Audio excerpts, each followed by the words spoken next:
nothing that ever happened to me in my life right now happened as a plan. I had a change that I went to the masjid and I spoke to an individual that I knew from the mosque. And at the end of that conversation, he said, "Come on, Ismail, that's the iqamah of Isha." And I said, "Excuse me? I never prayed a single prayer in my life and I'm 18 years old. I'm going to go to hell anyway." Like, he punched me really hard. "If you knew what Jahannam was, you would never say that ever again." I go to him, "I don't know how to pray." He goes, "No problem. Follow the imam." I go, "I don't know how to make wudu." He goes, "No problem. I'll come make wudu with you." So it was my first actual salah that I prayed with a sincere intention. It was 2012. I began to read the Quran. When I was reading it, I'm telling you, Allah subhanahu wa ta'ala was speaking to me every time I opened the Quran. I was dying to learn Arabic. Dying to learn the Quran. There was a great veil between me and the Quran, and that was the smartphone. It was destroying me. I don't even know what the right word is for it, but this algorithm has this need to break you down. Whatever it is that you touch on your phone, it makes you lazy. It makes you not confident. It makes you less testosterone. It makes everything worse. I'm thinking about like Salahuddin. We don't see that same kind of hero energy. Why do you think we're so far away from embodying that same energy today?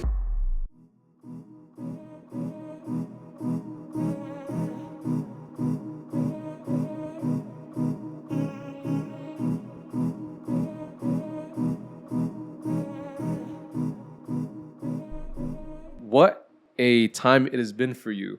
Only recently you've joined this community as a leader after coming back from your studies in Egypt and you're, from Florida, being an imam there. We want to kind of start up on your upbringing and your origins. What was it like growing up in Patterson, man? Especially back before it was a thriving Muslim community. You know, now we have Main Street where it has some of the best Arabic food in probably around the world. And then you got Bangladesh Boulevard just down the street. How does it feel, man? And what do you remember about that time growing up? Initially, on my very early childhood, grew up in Northern Virginia in Fairfax County in a town called Herndon, where there's currently one of the largest Islamic centers in America called Adams Center. The imam there is Muhammad Majid, or Shaykh Majid, and he's Sudani of origin, but I don't remember my time in Virginia very well because I was young. Then my family moved to Ankara, Turkey, where my father received a job in the Iraqi embassy there after the Ba'athist party of Saddam Hussein was overthrown. So my dad was working in the Iraqi government or the Iraqi embassy in Ankara, Turkey. And it made a lot of sense because my father was actually born in Istanbul because my father's mother is actually Turkish. So my father speaks fluent Arabic and Turkish as the first language. And then he later came to America where he met my mother and they got married where I was born ultimately. So we did live in Turkey for 2 years.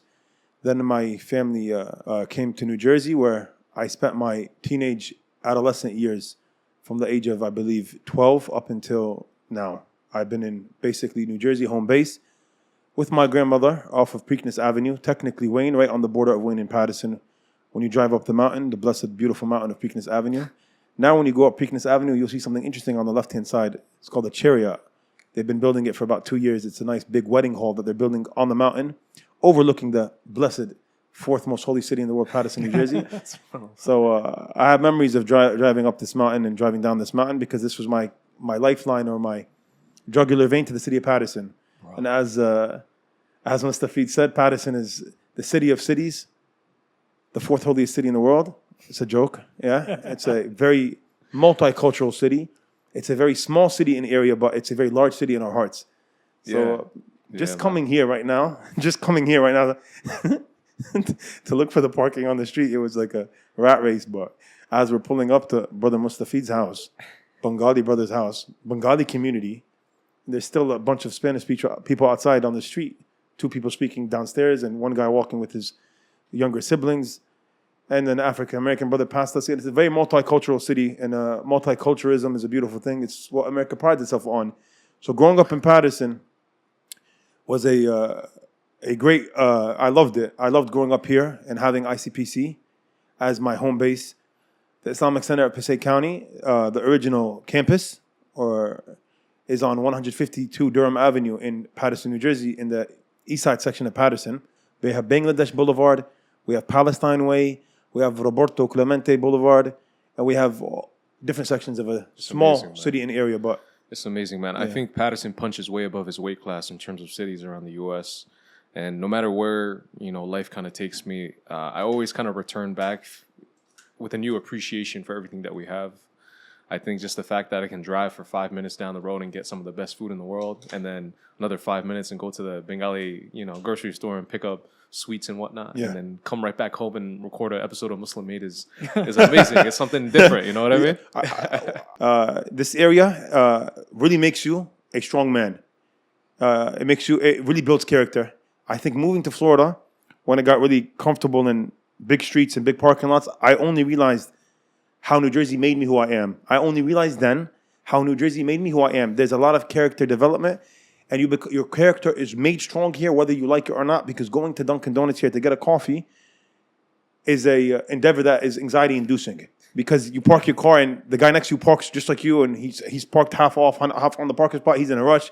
He's having a bad day. He goes in, and if you make one mistake in your order, he's going to be, oh my God, let's go, man. New Jersey culture is very cutthroat, but it makes you strong. It makes you strong. And even looking for parking and waiting for someone to pull out is also cutthroat. It's no comfort. And when you're not in your comfort zone and you're always on your toes, it makes you strong. What do you think the role of you being in so many different places growing up? Everything, I believe strongly that everything happens for a reason. And then we kind of go through the struggles and the paths that we do in our early childhood in order to prepare us and give us the tools to face what we're facing, in our current present moment. I think it's very unique when we have such a rich childhood. Like, you talked about growing up in Virginia and then Turkey of all places, and then coming back to the States. Do you feel like it had a greater purpose? I love this question. It's a very good question. I think I don't ponder on this enough, but I think that my lack of having a firm place where I was brought up or raised my entire life, the lack of that, I think, made me who I am today. My understanding of cultures, my understanding of different areas in America and different areas in the world really shaped who I am today. Being originally from New Jersey, because my mother is originally from here. She was the first hijabi to wear the hijab in Clifton High School. And she got her slack for that at that time. I think the Gulf War was happening with Saddam Hussein. She used to get bullied and teased or whatever. And she went to Montclair, and she also went to a couple other universities. My mom is from New Jersey originally. She's Jersey. And my grandmother came to New Jersey as well and raised her 4 children here, who all came out to be very good, well-behaved, successful, good Muslims. So New Jersey was always home base, even in Virginia, because we used to come visit New Jersey every single summer. And ICPC in this community of Main Street and Getty and South Patterson and the Arab section was always home. But being raised in New Jersey / Virginia / Maryland / Ankara, Turkey for 2 years, New Jersey itself, and then ultimately moving to Egypt when I was 19 years old, I think it really shaped me and made me appreciate the blessings that people take for granted in America, and also make me appreciate the blessing of a community that we have in New Jersey that people don't know the bounty of. I think people are really, really heedless, extremely heedless, very heedless, so heedless of the bounty of a community, of a good Muslim, large Muslim community with good leadership. Not just the Muslim community, because I've seen other Muslim communities in America that were large in number, but void of leadership. And I think that this community that we are from in northern New Jersey has great leadership. On the Arab side and the Bengali side, I think there's good leadership here. Generally speaking, I think there's good leadership, and the communities are always forward-moving communities with greater goals on their mind than just making money and being comfortable and living life and minding their own business. So, like, coming back from all these different places, jumping from Virginia to Turkey to Florida to back into Patterson locally, what was your aspirations growing up? Like, did it always change? Was there fluctuation, or were you like very set in terms of what you wanted to do with, not only this, I think you have a gift in terms of your memory and your ability to speak to people. Thank you. I was always just kind of wondering, looking at you, like, man, like, did he know, like, he was meant to do this, or did you kind of stumble into it? I would like to say that nothing that ever happened to me in my life right now happened as a plan, or was something I planned on doing, or was something I aspired to be or aspired to do. It all happened meticulously, perfectly, exactly how Allah planned it to be. And it happened very naturally and very organically. And I want to emphasize this point. I'm going to call it a natural and organic progress and a natural organic trail of events that brought me to where I am today. And I think are what are extremely vital in making me who I am today. This natural progression of not always practicing, not always being religious, but then going through something traumatic in my life, which made me want to turn back to Allah at the age of 18, right when I turned 18, at the very onset of being 18, like at the end of being 17, 1 month before I turned 18. So I was just going to graduate high school. So I went into Rutgers, Newark as a freshman. And I was with this newfound religion called Islam. Of course, I was a Muslim my whole life. Of course, my father is from Iraq and his mother is from Turkey. But my father is Iraqi because his dad, and my mother is Palestinian. Her mom and dad are both Palestinian. My mother was raised in the United States, and my dad was raised in Iraq and in Dubai for 4 years before Dubai was Dubai, back in the day. It was a desert with a bunch of fissures. So I never planned on being an imam, and I never planned on being religious. I was a cultural Muslim, so my family is religious. They pray, they wear hijab, and they have Allah in their life, which is, yeah, my family is a religious family. They're not non-religious. My dad is religious. He's Sufi inclined, but he's very religious. You know, outward religion is there. He prays and he has Allah in his life. He fasts. So we're not secular and we're not liberal. We're religiously inclined people, but me being born and raised in America by an immigrant father and mother, like I was not practicing, especially with things that happened with my family in my early life. Instability in my family and my personal family made me have some sort of freedom when my parents separated. So being raised with my grandma and grandpa is different than like mom and dad. So that's when I really took a turn to the left. They call it in Arabic, I was fi 𝐀𝐄𝐄. They call it the left lane. I love it. It's an Egyptian term. I was on the left street, not the right street, because the right is Jannah, left is the other way. They call it, he's walking on the left street, 𝐀𝐄𝐄, the left road, the left corridor. So I was on the left street, and something happened. Many things happened, but something ultimately happened that was the cherry on top, or they say the thing that tipped the iceberg. So I had a change, like a one-day change, 180. And that's a detailed story that could go on for hours. But basically, I went to the masjid and I spoke to an individual that I knew from the mosque, and he said, "Come to the mosque today. I'm working today." I went to speak to him and I cried my eyes out. It was not my intention to cry. It happened naturally. And at the end of that conversation, he said, "Come on, Ismail, that's the iqamah of Isha." So the iqamah of Isha went off as we finished our little meeting, where I opened up to him and I want to change and I'm hurt. And he gave me advice. He said, "Yalla, it's time to pray Isha." And I said, "Excuse me? I don't pray." He goes, "What are you talking about? We're in the masjid, and that's the iqamah for Isha. You have to pray." I said, "Jazakallah khair for your time. I appreciate your help. I appreciate you giving me the time to talk to you. I'm not going to pray. I'm not a hypocrite. I don't pray for you. I never prayed a single prayer in my life, and I'm 18 years old. I'm going to go to hell anyway." He said, "Ismail," and he slapped me hard as hell. Like he punched me really hard. And I was like, whoa. And he goes, "Astaghfirullah Azim, don't ever say that. How dare you say that? Do you know what Jahannam is? If you knew what Jahannam was, you would never say that ever again. Yalla, come pray Isha." I said, "Look, man, Jazakallah khair. I really appreciate your time and your help. I appreciate you allowing me to come speak to you and vent to you about my issues. I'm going to keep in touch with you. I'm not going to pray. I'm going to walk out the masjid now. I do not pray. I don't want to be someone who prays." And he said, "Ismail, what are you talking about? You're in the masjid and the iqamah of the salah went off. You have to pray." I go to him, "I don't know how to pray." He goes, "No problem. Follow the imam." I go, "I don't know how to make wudu." He goes, "No problem. I'll come make wudu with you." So I was like, so we went to the bathroom of ICPC Patterson, and he told me like this and that and gurgle and istinshaq and face and hand. Then I was like seriously talking about, like, I literally don't know what to say in salah. Like I don't know Fatiha and I don't know this thing here. He said, "This thing here, the tashahhud?" I said, "Yeah." He goes, "No problem. Just follow Shaykh Qatanani, follow his movements, and say tasbih throughout the prayer." And salah, he goes, salah aslan, the origin of prayer is just dua and tasbih. Anyway, it's dhikr of Allah. So I prayed that first Isha in my life with an actual wudu. So it was the first prayer I ever prayed in my entire life since I hit the age of puberty till I was 18. So it was a good 5 years of no prayer. So it was my first actual salah that I prayed with a sincere intention and wudu. And it was the first of many. That upcoming week or two, I deleted my Facebook and I deleted all my music off my computer and my handheld devices. I deleted all music and everything. So I was stuck to do nothing. I got bored. So due to having no music that I used to engross myself in all the time, and Facebook, which I used to busy myself with all the time, I was bored. So I downloaded something called the iQuran app. It was like a green app back then. And it was the only Quran app back then. It was 2012 or 11, 2010 or 11, 12. I downloaded this app on my iPhone 4 and I began to read the Quran.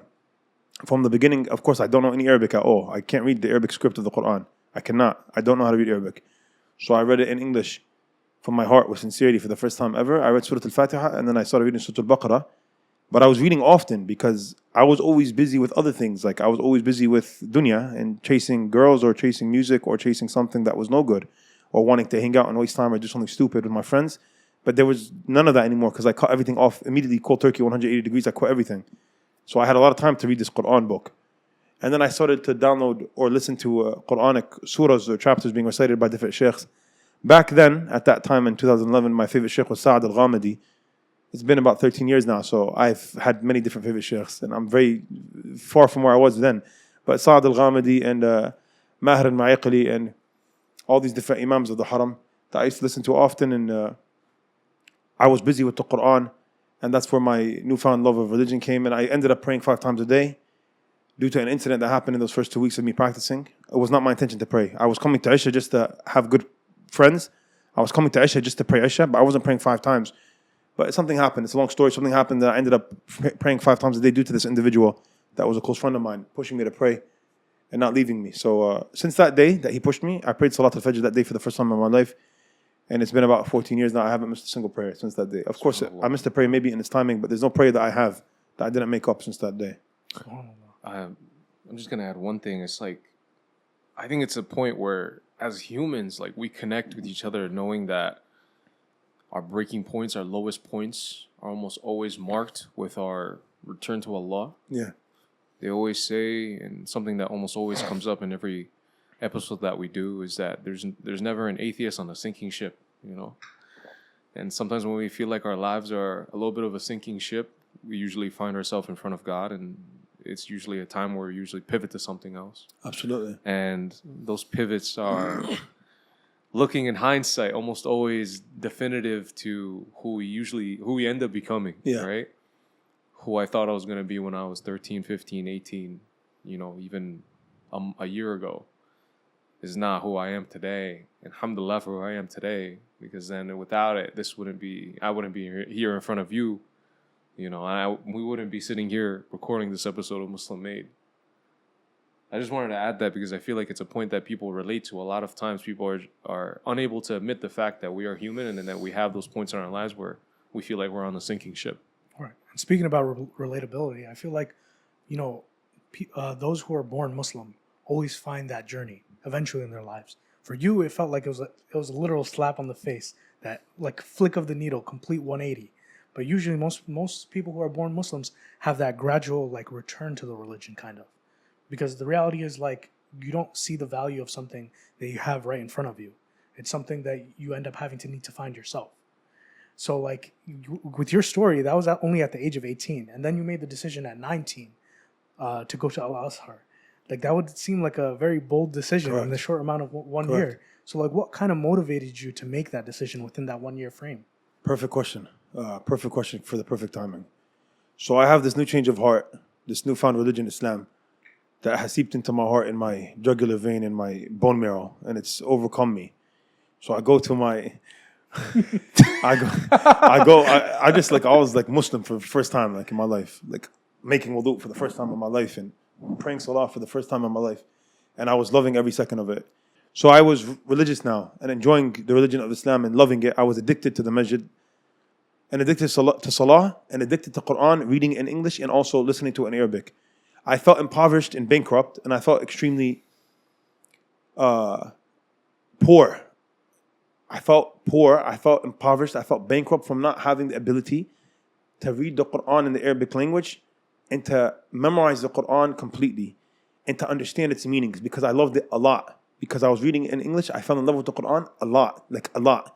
I read Surah Al-Baqarah for the first time in my life, and in Surah Al-Baqarah I read the ayah, يا أيها الذين آمنوا استعينوا بالصبر والصلاة إن الله مع الصابرين. It comes in the second juz', the second page of the second juz' at the end. Oh, you who have believed, seek assistance in patience and prayer. Indeed, Allah is with those who have patience. And I cannot tell you that. I cannot emphasize more that. When I read this Quran book for the first time in my life in the English language, from beginning to end, when I was 19, 18, when I was reading it, I'm telling you, Allah subhanahu wa ta'ala was speaking to me every time I opened the Quran. Every incident that I went through on that day or that week or that particular timing, I opened the Quran on that day and I got the exact remedy or medication I needed for that timing. So I was getting goosebumps. I was like, Allah's talking to me. Then I realized something. I was like, yo, when Allah wants to talk to me, it's through the Quran. He speaks to me directly. Now I give talks and khutbahs 15 years after this that no one knows this intimate stuff. Now you guys know it. No one knows this, but now you guys know it. And every time I give a talk or a khutbah, I was like, if you want Allah to talk to you, open the Quran and read the Quran. And I say this from the core of my heart and my soul, and that's why it reaches people. Like, that's why I feel like there's this acceptance for what I say, because I went through this and I tasted it and I understand it well. When you read the Quran with sincerity, Allah, He speaks to you. Every time you open the Mus'haf, you're going to get something out of that day or that reading that's meant for you at that timing. I promise you. And if you want to talk to Allah, they say that you pray salah, and that's your greatest connection. Straight speed dial to Allah subhanahu wa ta'ala. So I had this newfound love for the Quran and the religion of Islam, specifically Quran and salah. I wanted to pray more. I can't pray more because I only know 3 or 4 surahs by heart. So my prayer is small. I want to pray Qiyam al-Layl with Quran and I want to have a strong relationship with Allah, but I'm not able to do that because my Quran is weak and I don't have Allah and I don't understand the Arabic language. So as I'm going to Rutgers, Newark, every single day I had a routine. Every day I wake up in my house in Wayne, New Jersey, no matter what time at Fajr is, maybe 4:30 a.m. I wake up 5 a.m. I get ready, I shower, I get dressed, I take my backpack, I run out of my house, I make it to Fajr, ICPC Fajr, ICPC Patterson Fajr. I get to ICPC Patterson Fajr every day, no matter what.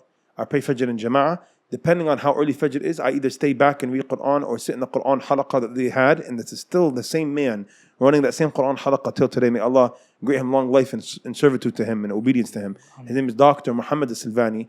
His wife, Dr. Raya, she just passed away. May Allah have mercy on her soul. She was a great woman as well, and his 2 sons are my friends, Ahmed and Ibrahim. They went to school with me. They're twins. May Allah bless them both. So that individual, Dr. Muhammad Silvani, has been running that same Quran halaqah for the past 20 years now, I believe, in ICPC Patterson. So all of this happened in my life. In the past 15 years, so much has happened, and he's still there in ICPC Patterson at Fajr, teaching Quran, reading Quran every single day. It's people like him that make me step back and think deep. It's people like this man that make me take a step back and think deep about this concept and notion of steadfastness and istiqamah. Because inshallah, one day he's going to pass away, of course, like all of us are. He's going to pass away either right before his Quran halaqah or right after. There's no other option. He's in the halaqah every day. He either just was in the halaqah earlier in the day or he's going to the halaqah. That's how a Muslim is. He's either going to pass away before Asr or after Asr, before Dhuhr or after Dhuhr. That's why there's always a husn al-khatimah for someone who's steadfast. And that's why we always ask Allah for this notion of steadfastness. So I had this newfound love and I was dying to learn Arabic and Quran. So I did what everyone else in the United States does, and that's they apply to the University of Medina. The Islamic University of Medina in Medina is the most famous Islamic institute, or it was at least at my time then. Now I think things have changed. And everyone was Al-Maghrib Institute back then, and Yasir al-Qadi and who else? Big names, Walid Basuni and Ammar Shukri and Yasir Barjas and the Al-Maghrib Institute type stuff, and Medina University graduates were known. So I went to Umrah. That was actually a paid for Umrah. When I was 18, an individual came up to me from the masjid and he said, Ismail, are you going to Umrah this year? Because ICPC was having their 2nd annual Umrah. They had just had their first. This individual was an affluent man that went on the first one. He was not practicing, but Allah guided him through that Umrah. So he was new, coming to the masjid every day. He loved me because of me being in the masjid every day. I said, I would love to. And I just said that. And he goes, why are you not going? I said, I didn't say nothing. I stayed quiet. He goes, you can't afford it? I go, no, I don't have $2,800. I don't have that. He goes, okay. He pulled out his checkbook and he wrote $2,800. He goes, go to Umrah and make dua for me. So I went to Umrah because of this guy at the lobby of ICPC Patterson. That's why when I tell people there's nothing but barakah in the masjid, they don't get what I'm saying. The masjid is nothing but a source of good and barakah. So this man loved me because he saw me every day and he saw me being serious. So he wanted me to go make dua for him. So he wrote me a check on the spot, immediately, right now, for $2,800, I believe it was at that time. And I went to Umrah. And I had the opportunity to go and inform the admissions office in the University of Medina. I went with a friend of mine that knew Arabic. I did not know Arabic. So we got to the admissions office. I said, I put in my application online. And they're like inconvenienced because I'm there. They were drinking their tea. I ruined their tea session. You know, they're probably 5th tea session of the day.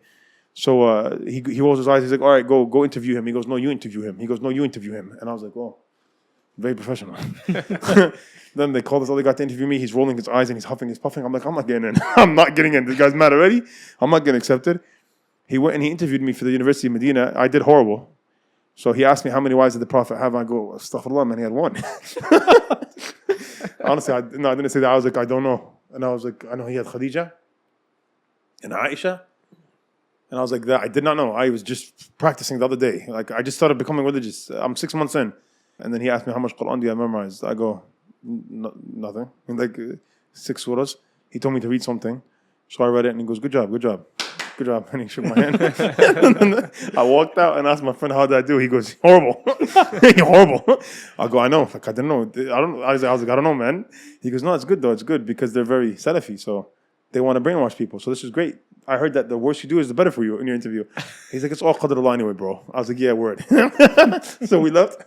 I got no response from them ever till now. So no, I got rejected, but I didn't know I got rejected until like 2-3 years later. But alhamdulillah, I got rejected from Medina, and alhamdulillah, I got rejected from al-Qura, and alhamdulillah, I got rejected from Al-Jama' Muhammad ibn Saud in Riyadh, the 3 Saudi universities I applied to. I got rejected from all of them, and I said alhamdulillah every day because alhamdulillah, of course, for everything, first of all, and alhamdulillah for the decree of Allah, because everything happens for a reason, and alhamdulillah times 100 that I got rejected from these universities because it ended up making me seeing if I'm serious or not to continue my passion, which led me to Egypt, which is the next chapter.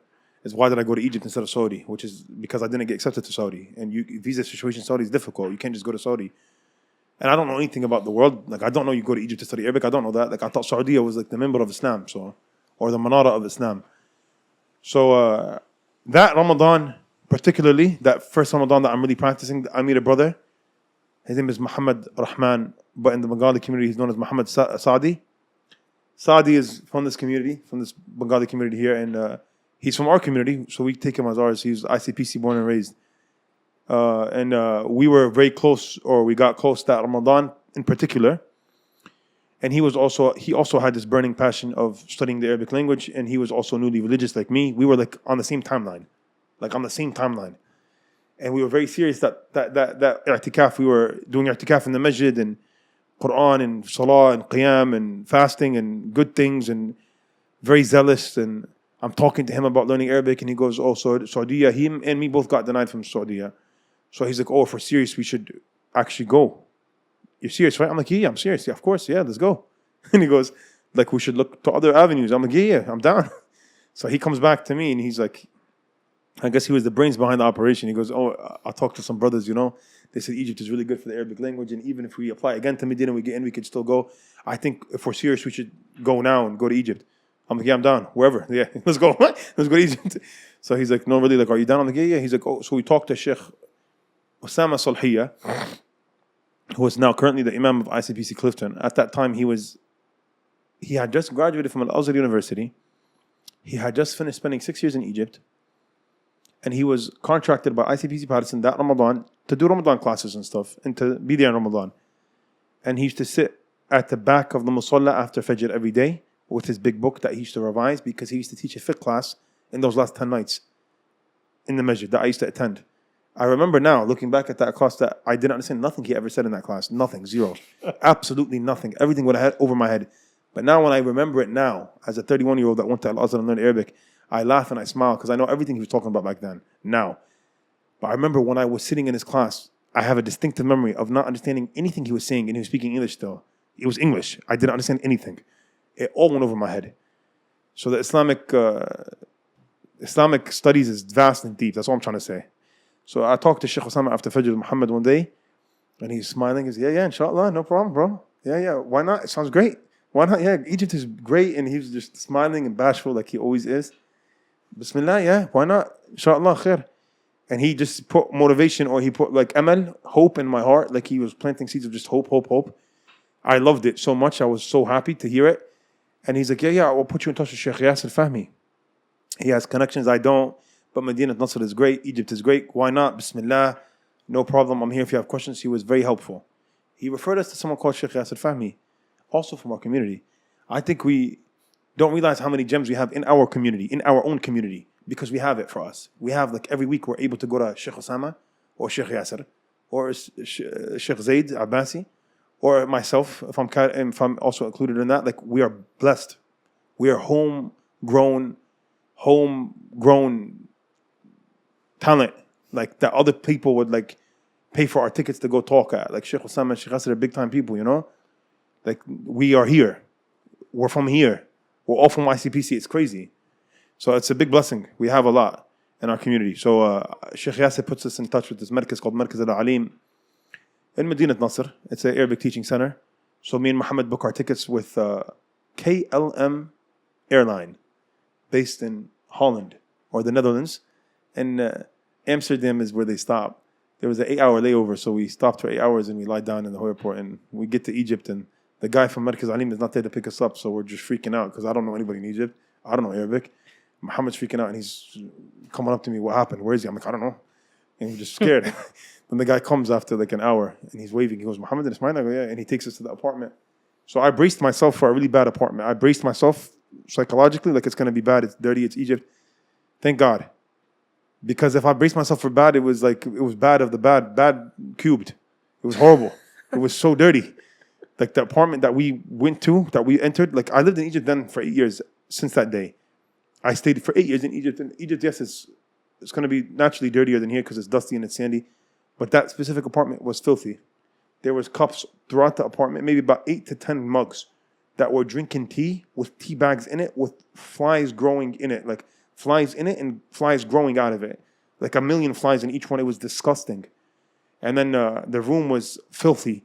The bed had no bed cover and the pillow had no pillow cover. So the pillow was like brown, not because it was brown, it was a white pillow. Brown with sweat stains.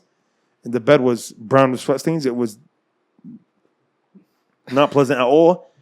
And it was really hot. We got there at 2 a.m. Fajr was at 3 a.m. We went to Fajr in the local mosque. And I took a picture when I entered that mosque that day. And 12 years later, I was on my computer, my old computer at my grandma's house.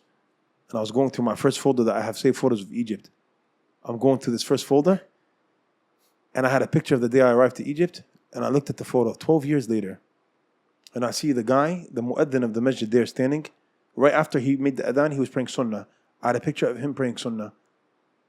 Then I lived in Egypt for 8 years. I used to go to that masjid often. It's a big mosque in Medina. That's what it's called, Masjid al-Salam. That individual is still there today as we're speaking, making the adhan. Another example of istiqamah in my life that stood out because I got to know him personally after that. I lived there for 8 years. And I looked back at that picture and I said, SubhanAllah, when I took this picture, I didn't know him. I just took a random picture. And he was in the masjid making the adhan, meaning he was there before the adhan, meaning he was there up for qiyam. Blessed individual. So, I don't know if I'm speaking too much. Maybe I don't. We love it. Oh yeah, we love it. But I want to say how like. So this is how we got to Egypt. This is how Egypt was selected. Egypt was not selected. It was a turn of events, or it was natural qadr of Allah organically selecting Egypt because Egypt was not the goal. The goal was Arabic. The goal was Quran. So we embarked upon Egypt. There are a lot of times in our life like where we make a pivot and we hope for there to be ease and goodness in it, and sometimes we're not always met with that ease and goodness. You're talking about going to Egypt. It was kind of a rude awakening, right? Especially that first living situation in that apartment. I'm sure it must have been a time where you at least went through some feeling of maybe doubt. Do you feel like that was a point of doubt for you? So I love him for saying this. I think naturally someone would go through that. Yeah. I think naturally 100% someone would go through that. I did not go through that. I'm not to talk like I'm stronger or I'm bigger. No. I didn't go through that. And I think I know why myself, because I know my personal self well. I was coming from an unstable family right now. My family was not completely together. I had a lot of, they call it an English trauma growing up, but I don't like to use that word too much because Arabs don't recognize what trauma is. Like if you live in an Arab family, there's trauma everywhere. But here, psychology, like you go see a therapist, like, oh, it's very traumatic, Ismail. How'd it feel? Yeah, so I don't know. I was like, my mom and dad were separated. I was living with my grandma. I was thirsty for Egypt. So it was difficult in terms of living conditions. Absolutely. It was difficult in terms of dunyawi difficulty, lack of AC, lack of internet, lack of comfort, lack of good food, lack of sleep, lack of nice mattress, lack of pillow, lack of cleanliness. It was all there, 100%. But that meant nothing to me because I was so in love with being in Egypt. Because I was so in love with my daily Arabic classes and my daily Quran. I was in love, like I was in paradise because I was dying to learn Arabic, dying to learn the Quran. So I was given that opportunity in Egypt. And I was going to my Quran teacher in that first year every single day. After Salat al-Fajr, I would meet him in the masjid for Fajr. He would lead Fajr in the masjid. His masjid was 4 masjids down from my masjid. This is just Egypt terms for you guys to know. Cairo has a masjid on every street, or every hayy or every district has 2-3 masjids. So 3 masjids down is about a 15-minute walk, 15 to 20-minute walk at Fajr timing. It's still far at Fajr because there's dogs and stray dogs barking everywhere, scary dogs everywhere, like at Fajr timing, and just scary stuff in Egypt at Fajr, you get robbed. But I walked past 3 masjids to get to his was the 4th. And I would pray Fajr with him in his mosque. We say, Assalamu alaikum, and we'd go up we'd exit the masjid together. He'd go buy some bread from the local bakery, and we'd walk up his 6 flights of stairs to arrive to his house. He lived on the 6th floor of his apartment building, 4, 5, 6, 8, 9, 10 buildings down from the mosque that he used to lead at. When I used to read Quran to him every day after Fajr, that was my Fajr class. That was my Quran class at Fajr that remained for 3 years with him. And then I had many teachers after him that taught me Quran in terms of memorization and tajweed. And then in Arabic, I was studying 5 hours a day privately. 3 hours a day. 3 hours a day I was studying Arabic language, which is from a book called Al-Arabiya Bayna Yadayk, which is the most popular book that's studied for Arabs, for non-Arabs that are learning Arabic as a second language. There's a couple of curriculum or a couple of books that they use. That's the most popular one because it's a religiously oriented book. So I was studying 3 hours a day Arabic language with that book, and 2 hours a day Nahu or grammar, and then when I finished grammar, morphology for 2 hours, and when I finished morphology, rhetoric or balagha for 2 hours. So 5 hours a day Arabic, 1 hour a day Quran in terms of class timing, but in terms of studying, Quran was like 8 hours memorization and revision a day, like literally 8 hours minimum. It was I was in heaven. I did not feel distraught, and I did not feel down, and I did not feel slumped at all. I was so overtaken by my joy of being in Egypt that I forgot many times to keep in touch with my family, which is wrong, but I was too happy. But not everyone had it easy. Not to talk about people specifically, but not everyone had it easy. Some people had a really difficult time, and they went through like depression, or they went through a really tough time acclimating to Egypt. Many brothers I met, I'd say the overwhelming majority of them. Like I said, here in this instance, in this scenario, I am an exception. Not saying I'm stronger, I'm just saying maybe the way I was raised made me really not feel any difficulty when I went. But there was many brothers. The overwhelming majority of brothers have a really difficult time with the separation from their families. And it's tough for them. It's really tough for them. Yeah. Yeah, it really feels like you jump-started your journey towards Islam. Like you literally went from 0 to 100. Yeah. I wanted to say a couple of points that I keep forgetting because I keep going like the train is moving fast, but there's so many, like I keep saying to myself in my head, just for you guys to know, like no details. It's not a 10 episode series, no details. I keep saying this because I know like no details in my head. So the train is moving quick, but there's so many like things that happened, like 0 to 100. No, 0 to 100, not 0 to 100. That day I met that brother in the office on ICPC Patterson, that first day I ever prayed a salah in my life, I quit everything cold turkey in one day, not to get into specifics of what I did. Everything I did that was bad, everything I did that was haram, cold turkey in one day, I quit everything in one day, 180 turn. I didn't implement salah completely yet. I told you salah took 2 weeks, but then salah came in. When salah came in, when establishing of salah came to my life changed forever. Because there were small twerks or small bad deeds I did that I didn't recognize until I prayed. Then I prayed and the salah took it all out, hit it all out. Inna salata tanha ala al-fahsha'i wal munkar. Indeed, the prayer, it prevents from and it protects from indecency and wrongdoing. Sadaq Allah. Allah only speaks the truth. I saw this firsthand in my life. Because when I prayed 5 times a day, all these little harams that I did that I didn't recognize before, I didn't know they were there. I didn't recognize them. I recognized them after I started praying. Because I'm like, oh, how am I going to do this and pray? It's haram. Is it haram? Yo, it is haram. How am I going to? So when I prayed salah 5 times a day and established salah, my life really changed. When it came to going to Egypt, I had 2 big setbacks. I had no money. I was financially not stable. My parents were separated. My mom was in America. She was currently in State College, Pennsylvania, pursuing her PhD in education and administration. My mother's currently a dean of a university, Navajo State University in New Mexico. So my mom's big on education. She wrote a couple of books. May Allah bless her and keep her happy always in this dunya. So I reached out to my mom like, oh, I'm going to go to Egypt to study. She goes, Ismail, what are you talking about? You're going to go to Rutgers, Newark. You're going to graduate from Rutgers, Newark. You're going to apply to the pharmacy program at Rutgers, New Brunswick.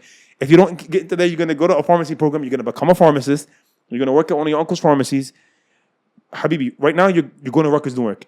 Absolutely not. You're not allowed to go to Egypt. I said, okay, bye. I called my dad, or I didn't call my dad. I didn't have a relationship with my father. I opened a new relationship with my father. I sent my father a big email, like an essay.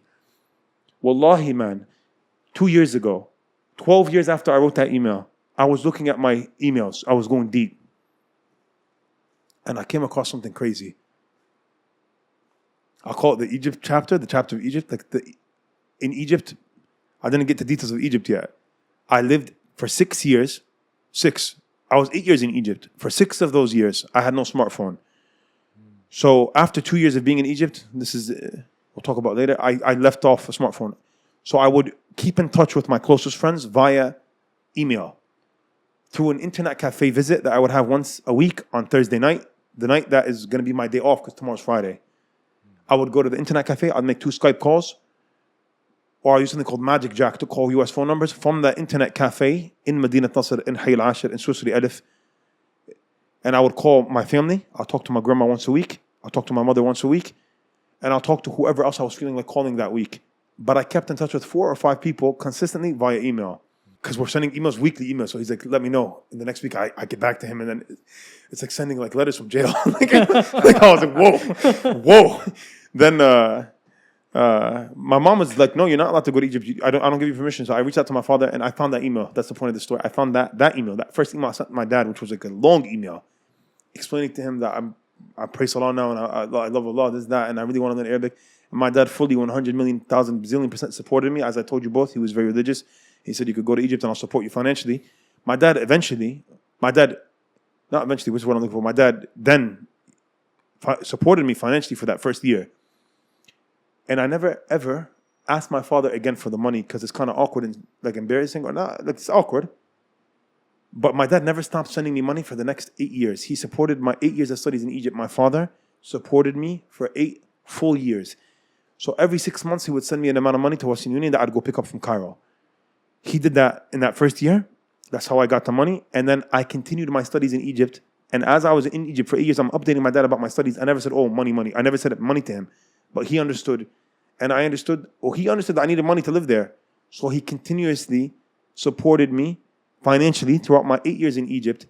Every 6 months, even sometimes it was really awkward. It would be 3-4 months in, and I don't know if he's going to send me money or not. I stay quiet, and the 6 months pass.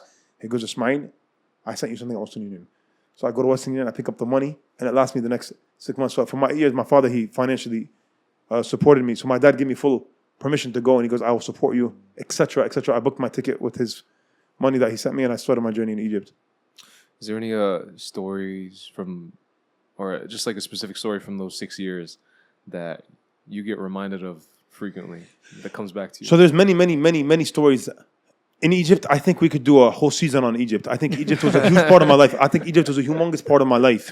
A specific story, no, but I would like to say something. And that's that we were talking about the cell phone thing. I want to talk about this here. Not living with a smartphone was the greatest liberation I ever did to myself in my life ever. I reminisce on those days every day of my life. If I did not need the smartphone today, I don't want it in my life. I need it though. I need it for my job. I need it for the WhatsApp groups that they put me in the classes that I'm teaching. I need it for ease of GPS, whatever it is. But for those 6 years in Egypt, like I didn't have the obligations I have today that I need WhatsApp or I need something. But I had other things that I needed from my phone that I used often, such as voice memos, which I used to record my mashayikh or my teachers' classes. And I needed GPS for when I was going somewhere in Egypt, or I needed whatever. Anything that I needed, though, from my smartphone, it was excuses. Because I made up my mind that I'm not going to use a smartphone again. Because it kept making me waste my time. And it was a distraction. And even unintentionally, I'll see something haram, or I'll see something that I don't want to see unintentionally. Like I'll be on Facebook or Instagram, and I'll see something that would come up that would be like an arrow or a dagger to my heart where I don't need it because I was trying to memorize the Quran daily. I realized that there was a great penetration, or there was a great veil between me and the Quran, and that was the smartphone. It was destroying me. And I'm saying that just by wasting time, just by waking up at Fajr and checking it. So I made up my mind. I'm like, I'm not going to take it back to Egypt. I went to New Jersey the second time I went back to visit my grandmother. She had gifted me this iPhone 5S. I gave it to her. She goes, what's wrong, Ismail? What's wrong? I go, nothing's wrong, Teta. I love you with all my heart. Nothing's wrong. I'm not taking this with me. She goes, why? How are we going to keep in touch? She got really worried. I go, Teta, there's nothing. Wallahi, it's nothing. I need to focus on my studies, and I need to go hard, and I need to disconnect from the world. Because when I'm there, I'm still connected. It's like I never left. I'm talking to my cousins on group chats. It's like I never left. I need to disconnect. And she understood. She goes, Khalas, how are we going to keep in touch? I said, I'll call you once a week from the internet cafe. What ended up happening is I brought a black and white Nokia phone, 4670768. Perfect. Now we know the password to Shaykh Ismail's his laptop. So it was a Vodafone number, 010-467-0768. That was my number. My mother eventually learned a way of buying a calling card. You know, we used to have calling cards back in the day in every bodega, in every corner store, in every 7-Eleven, and they died out. Because we have Viber and Skype and WhatsApp and now many other things now. Facebook Messenger and everything now. Everything now calls out, Telegram, everything, Signal. So back, my mom found a website that sells calling cards, I guess, for the people in India and Pakistan and Egypt that need it still, or Nigeria that have the family members that only have the ratchet phones, or the backward old school. What do they call them? Phones, the flip phones. What do they call them? There's a word for them. Hoopties. Brick phones. Oh, Brick phones. I thought you were going to talk about the Motorola Razors. No. You know, there's a term that they use for these old school phones. What is it called? I forgot the term. There's a term for them. The old school phones. Anyway. All good. Anyway, my mom would call me, but if I called my mother, it would take a significant amount of Egyptian money, and it's a prepaid line. So I put 10 guinea in, and I get 10 guinea to call everyone in Egypt. If my mother answered even for 1 second, it'll take so much money off of my credit. So I had a system with my mom. I'd give her a missed call, and she'll call me back from the calling card, or I'll send her a message, call me. So that's how I kept in touch with my mom when I didn't have the access to going to an internet cafe. Well, I'm so happy you mentioned this because specifically, you were fearful of what your phone could be used. It's almost like your phone could be used against you, even though if you have intentions of good. I wanted to talk about this a little bit because the algorithm is such a scary thing. Oh my God. It's so scary because when we set intentions for ourselves and we feel like we're on a good streak and our heart feels very strong, we harmlessly go on to whether it be TikTok, Instagram, Reels, whatever. Right? Harmlessly, I love that word. That's an accurate word. Harmlessly. We go in it with good intentions. Even void of intention, even just going on it, to go on it. Yeah? Like you go into it, and then this algorithm almost, I don't even know what the right word is for it, but this algorithm has this need to break you down to your most primal self, right? Like forget about being bigger than a human being bigger than yourself. It breaks you down by, clickbait, right? Yeah, it almost seems like a vendetta to get haram put onto your, like, right in front of you. And it's like you go in, you start off with entertainment, and then next thing it's naked girls, and next thing it's, you fall into this trap or they call doom scrolling, right? You wake up for Fajr, it's like, all right, let me check my phone. Next thing you know, it's already sunrise. Oh my God. Or you go into bed and you go on your phone, all right, let me spend 10 minutes. Next thing you know, it's 2 hours, and, you wake up late for Fajr the next morning. This algorithm is so scary. I'm so scared of it. Yeah. There are moments where I quit social media for short periods. Yes, you need it. Yeah. And then I go back onto it harmlessly with the intention of just, let's say I'm bored or whatever. And it breaks you down, man. Yeah, 100%. It breaks you down. It demoralizes you. It's a gateway to pornography. We call it the bridge. It's the bridge to porn. You said something like it's almost like an arrow that attacks your your heart. The way that it enters your body and it completely demobilizes your ability to connect to Allah. It's a poison dagger from the daggers of shaitan. It's a poison dagger from the daggers of Iblis. They say that the haram look or the prolonged look at the female that is haram for you is a sahm min sihami Iblis. It's a arrow from the arrows of Iblis. And that's because literally, next time you go look at a girl and she looks attractive to you and you look at her prolongedly or you don't lower your gaze, you don't do ghadd al-basar. You do not do ghadd al-basar, you do madd al-basar. You make sure that you look good. When that happens, something happens to your heart. You feel poison enter your heart. That's that black dot that comes like an arrow from shaitan. With that look, you have a carnal desire to then go work upon that look. It's the look, then it's the shahwah, then it's the desire to do something with her. Now we don't have to go out and see her. Now it's on Instagram, Snapchat, Facebook. At my time in Egypt in 2013 and 12, when I was going through this problem, it was bad. It's nothing like it is now. Now it's pornography, man. Now when a brother gives me his Instagram so I could search in ICPC's page so they can find, I go to the search engine, and when you click search, you guys know how it works. You click search, then it comes up things that are connected to things that you like or you clicked on. It's naked woman. It's not, so it is pornography now. Now on Instagram, they probably call it not porn. No, it's completely naked woman, man, on these apps. And then these apps, in my head, they're just a gateway to ruining your life. But ultimately, they're put for a stepping stone or a gateway or a bridge to porn. What we say in Imani terminology, because we are Muslims and we have Iman, if someone looks at filth on the internet and he jerks off or he masturbates from that filth, it's not a clarity that you receive. It's a foggy brain that lasts about 3 days to 5 days to 7 days until it goes away. It makes you lazy. It makes you not confident. It makes you less testosterone. It makes everything worse. You go out and you feel disgusting, and you take a Motrin and you drink a coffee and you still feel disgusting.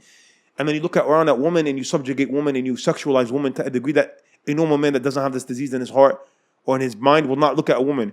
So the pornography ultimately is to make us not act up and not be aware and to continuously keep us down and subjugated or down in like zombie-like, because a person that's addicted to porn can't do anything. Something I wanted to talk about in this episode, that specifically with you, is we have so many heroes in Islam. We have so many mythical figures that we have who are Muslim and that were, in my opinion, created at times in order to give us the strength to be able to come up against these massive barriers. We wanted to talk about specifically what you thought was different between them and how can we kind of embody those mentalities between those mythical characters and us today in our own little ways.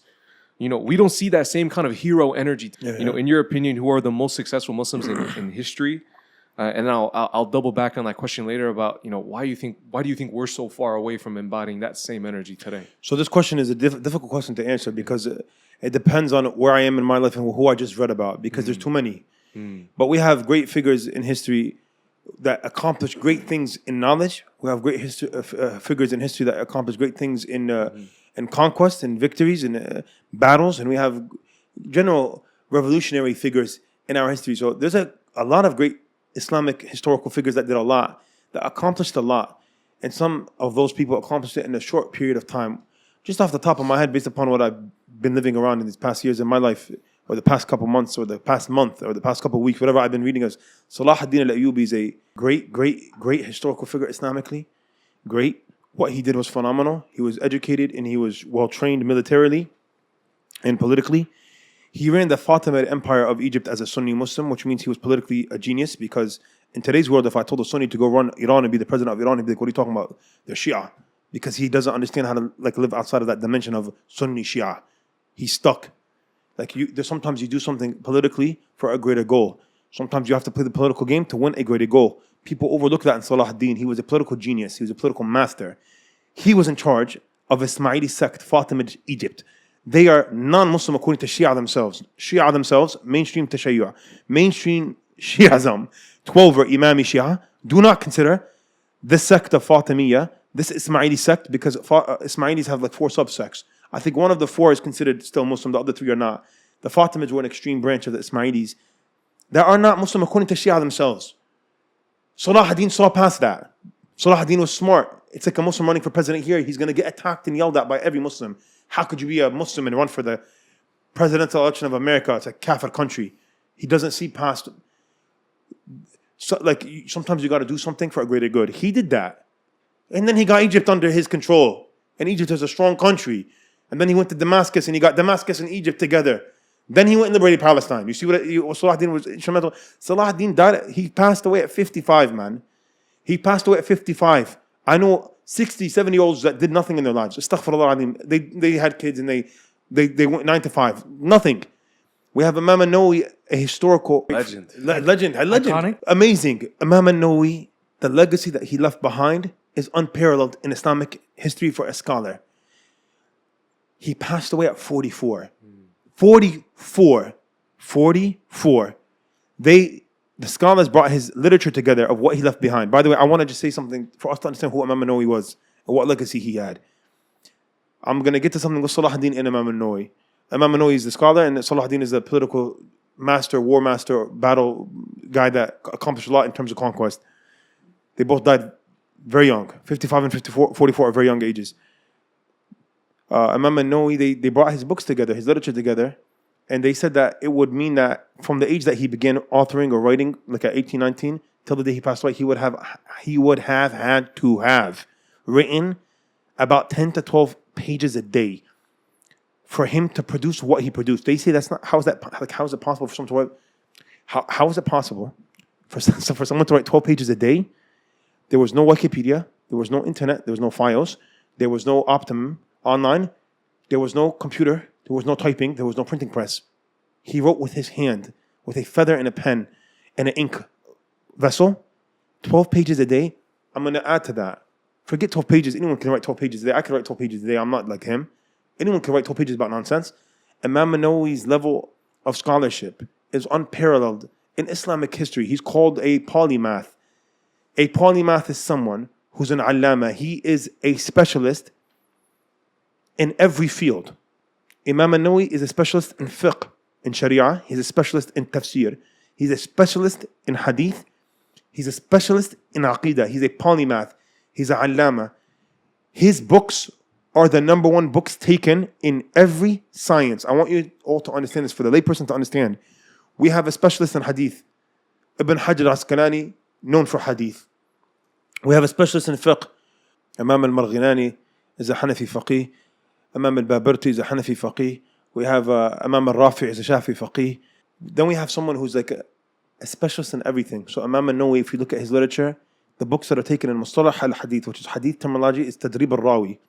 Tadrib al-Rawi by Imam al-Nawawi. The Arba'un al-Nawawiyah or the Riyadh al-Salihin, these are layman books in Hadith, he wrote them both. A commentary on Sahih Muslim, he wrote it. He's like the go-to person in every science. So I see that the common denominator between him and Salah ad-Din is that they both had taqwa and fear of Allah. Because when you have fear of Allah and you're close to Allah, Allah grants you openings that are unimaginable openings. And I think the only way to explain their success is through their immense sincerity and closeness to Allah. Because وَمَنْ يَتَّقِ اللَّهَ وَاتَّقُوا اللَّهَ وَيُعَلِّمُكُمُ اللَّهُ وَاللَّهُ بِكُلِّ شَيْءٍ عَلِيمٌ. And fear Allah and be close to Allah and be cognizant of Allah, and Allah will then teach you Himself. He'll take it upon Him to teach you. And Allah is over everything knowledgeable. And Allah is بِكُلِّ شَيْءٍ عَلِيمٌ. Allah knows everything in the world. Now, I wanted to bring up the question because we have so many of these mythical characters, that should inspire us and that do inspire us. And if we look into their success and their character, it's completely void of a lot of the stuff that we do today, right? They added sincerity and they added taqwa in their work through the fact that they were so busy. Like every time you looked at it, the historical records, they were immensely busy with what they did. And a lot of people, they find that they just they're not able to busy themselves with something good. Why do you think? So you hit the nail on the dot. The reason why they were successful is they were busy, and not only were they were busy and good, and they had a strong sense of taqwa. Imam al-Nawawi would not eat the fruits of Damascus because they were mashbuh fihi. He said they were doubtful fruits because Damascus was originally a waqf of the Muslims, which means that the kharaj of Damascus, or the things that were produced or grew in Damascus, it was property of the Muslims. So he wasn't sure if they were halal to eat or not. So his father used to visit him every 6 months to a year, and he would bring him fruits from Noah, where he originally was from, and that's the only fruits he would eat. But I think the answer to your question is not only being busy, but being busy and good. Being busy with something that is bringing you closer to Allah, being busy in knowledge and being busy in Quran and being busy in ibadah, and also being busy in your obligations as a Muslim. Because everyone is different in what they do. Not everyone can be a scholar and not everyone can be a student of knowledge, but people work. You could work for the sake of God because you're working to provide for your wife and your kids. You're working so you can provide for your family. So working is a good busy. It's a good busy. And after work, you do other things that are good busies, such as attending a class in the masjid or praying salah or doing whatever it may be.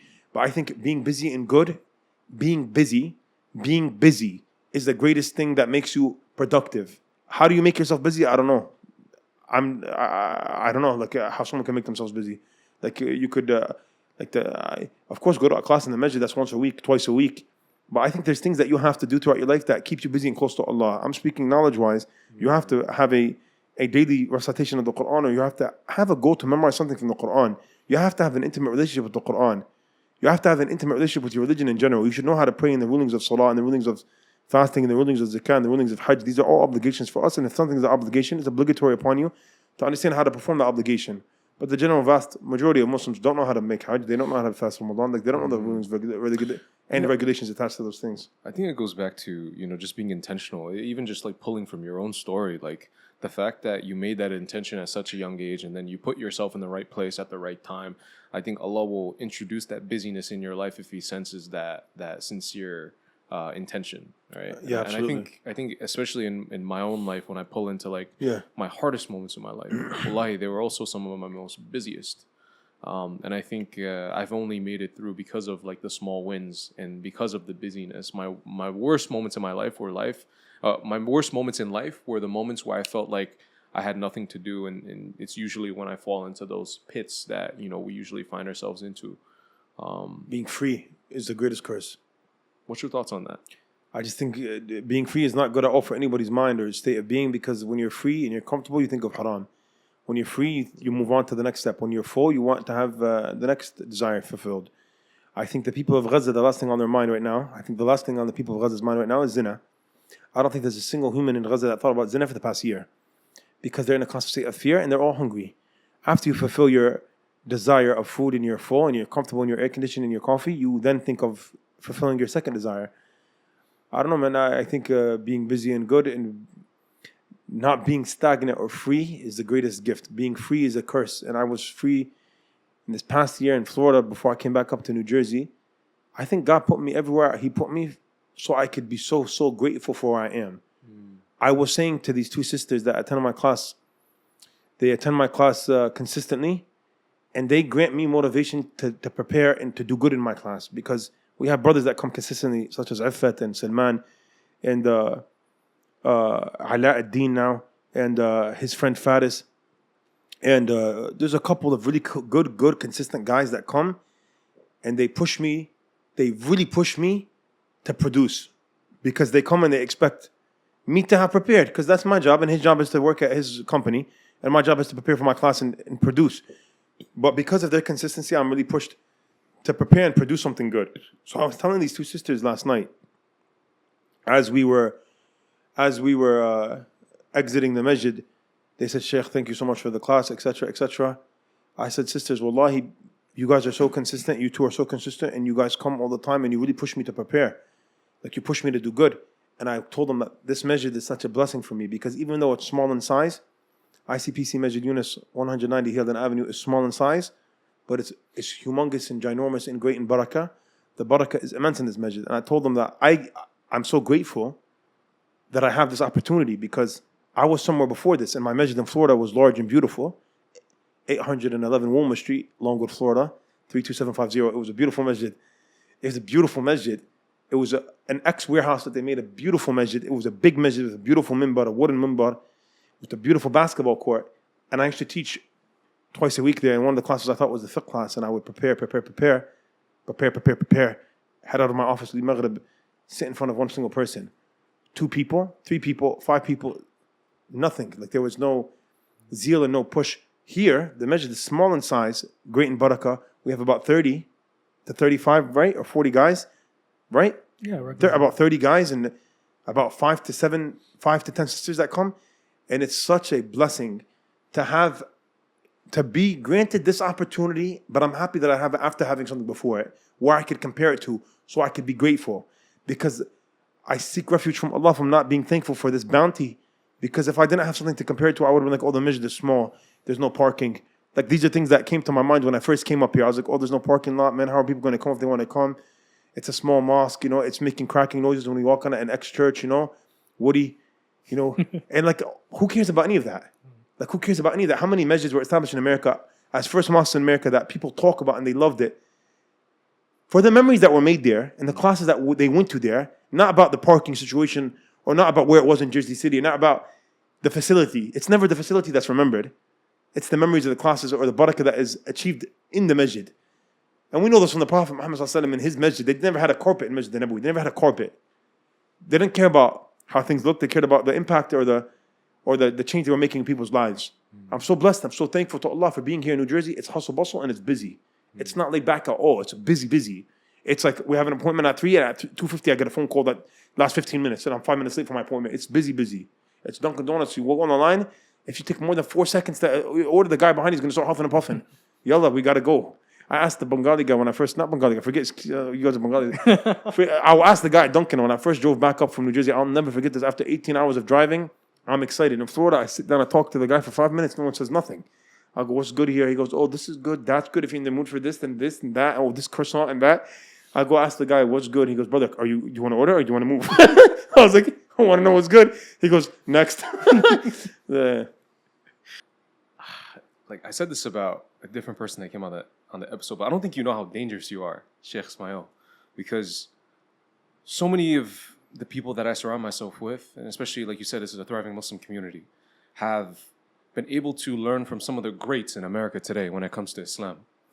And we've been hearing these stories from the Quran, these biblical stories, these stories of insane proportion, the sea splitting, our Prophet ﷺ going up to the heavens. We think about, the father of Abrahamic faith, Ibrahim, right? And the sacrifice of his son. These are stories that we've heard since we were children, When I met you and when I started becoming a regular of your sessions in the masjid, your khutbahs and your Jumu'ah,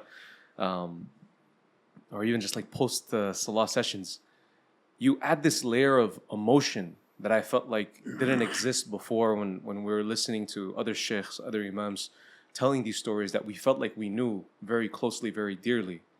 It was the first time in my life where I felt like I was right there. I was in the shoes of the prophets who actually was in the belly of the whale. Like, think about that. Like, how do you even relate to being in the stomach of a whale or a fish? How do you even relate to the fact of having to sacrifice your son?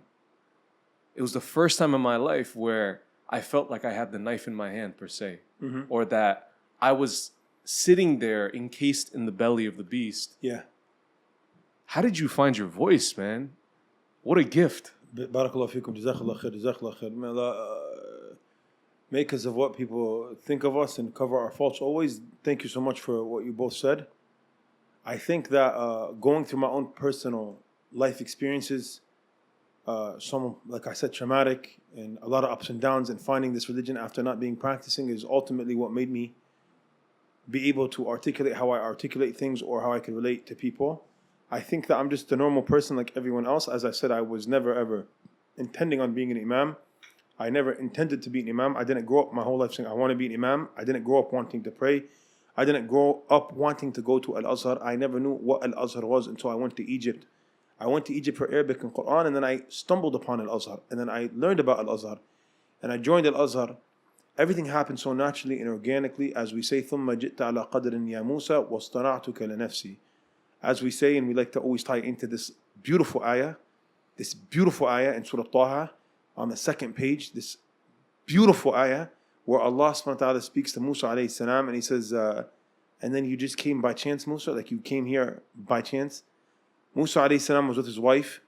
They were walking through the desert of Sinai. They came across Mount Sinai, Turi Sinai. And Musa alayhi salam, as they were walking back, as he was making way back to Egypt with his wife, he sees a fire, a burning bush from a distance. He tells his wife, hold up, let me go check out the fire. Perhaps I might go find a guide at the fire. I may find a guide there at this fire. Speaking about a physical guide to guide him to Egypt, because they're in the desert and it's tough to make it to Egypt on their own. So Musa alayhi salam then went and he ascended the mountain of Sinai. And he found a burning bush. And at the burning bush, Allah subhanahu wa ta'ala spoke to him directly. As Allah says in Surah An-Nisa, وَكَلَّمَ اللَّهُ مُوسَى تَكْلِيمًا, and Allah spoke to Musa directly without an intermediary, without a veil, without a hijab, direct contact with the Lord of the worlds. And Allah tells him, I am Allah, there is no God but me, worship me, establish the prayer for my remembrance. Then Allah goes on to speak to Musa. So what ended up happening to Musa is he went up the mountain of Sinai to find a physical guide to the desert of Sinai to take him to Egypt.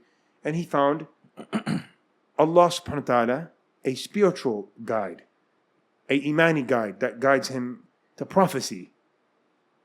Allah then, in this instance, to grant Musa some strength in his heart and to grant him a little prep so he could be prepared for Fir'aun now, because it's a big task. And Musa's about to be adorned with prophethood right now. This is him becoming a prophet here, talking to Allah on this burning bush in the mountain of Sinai.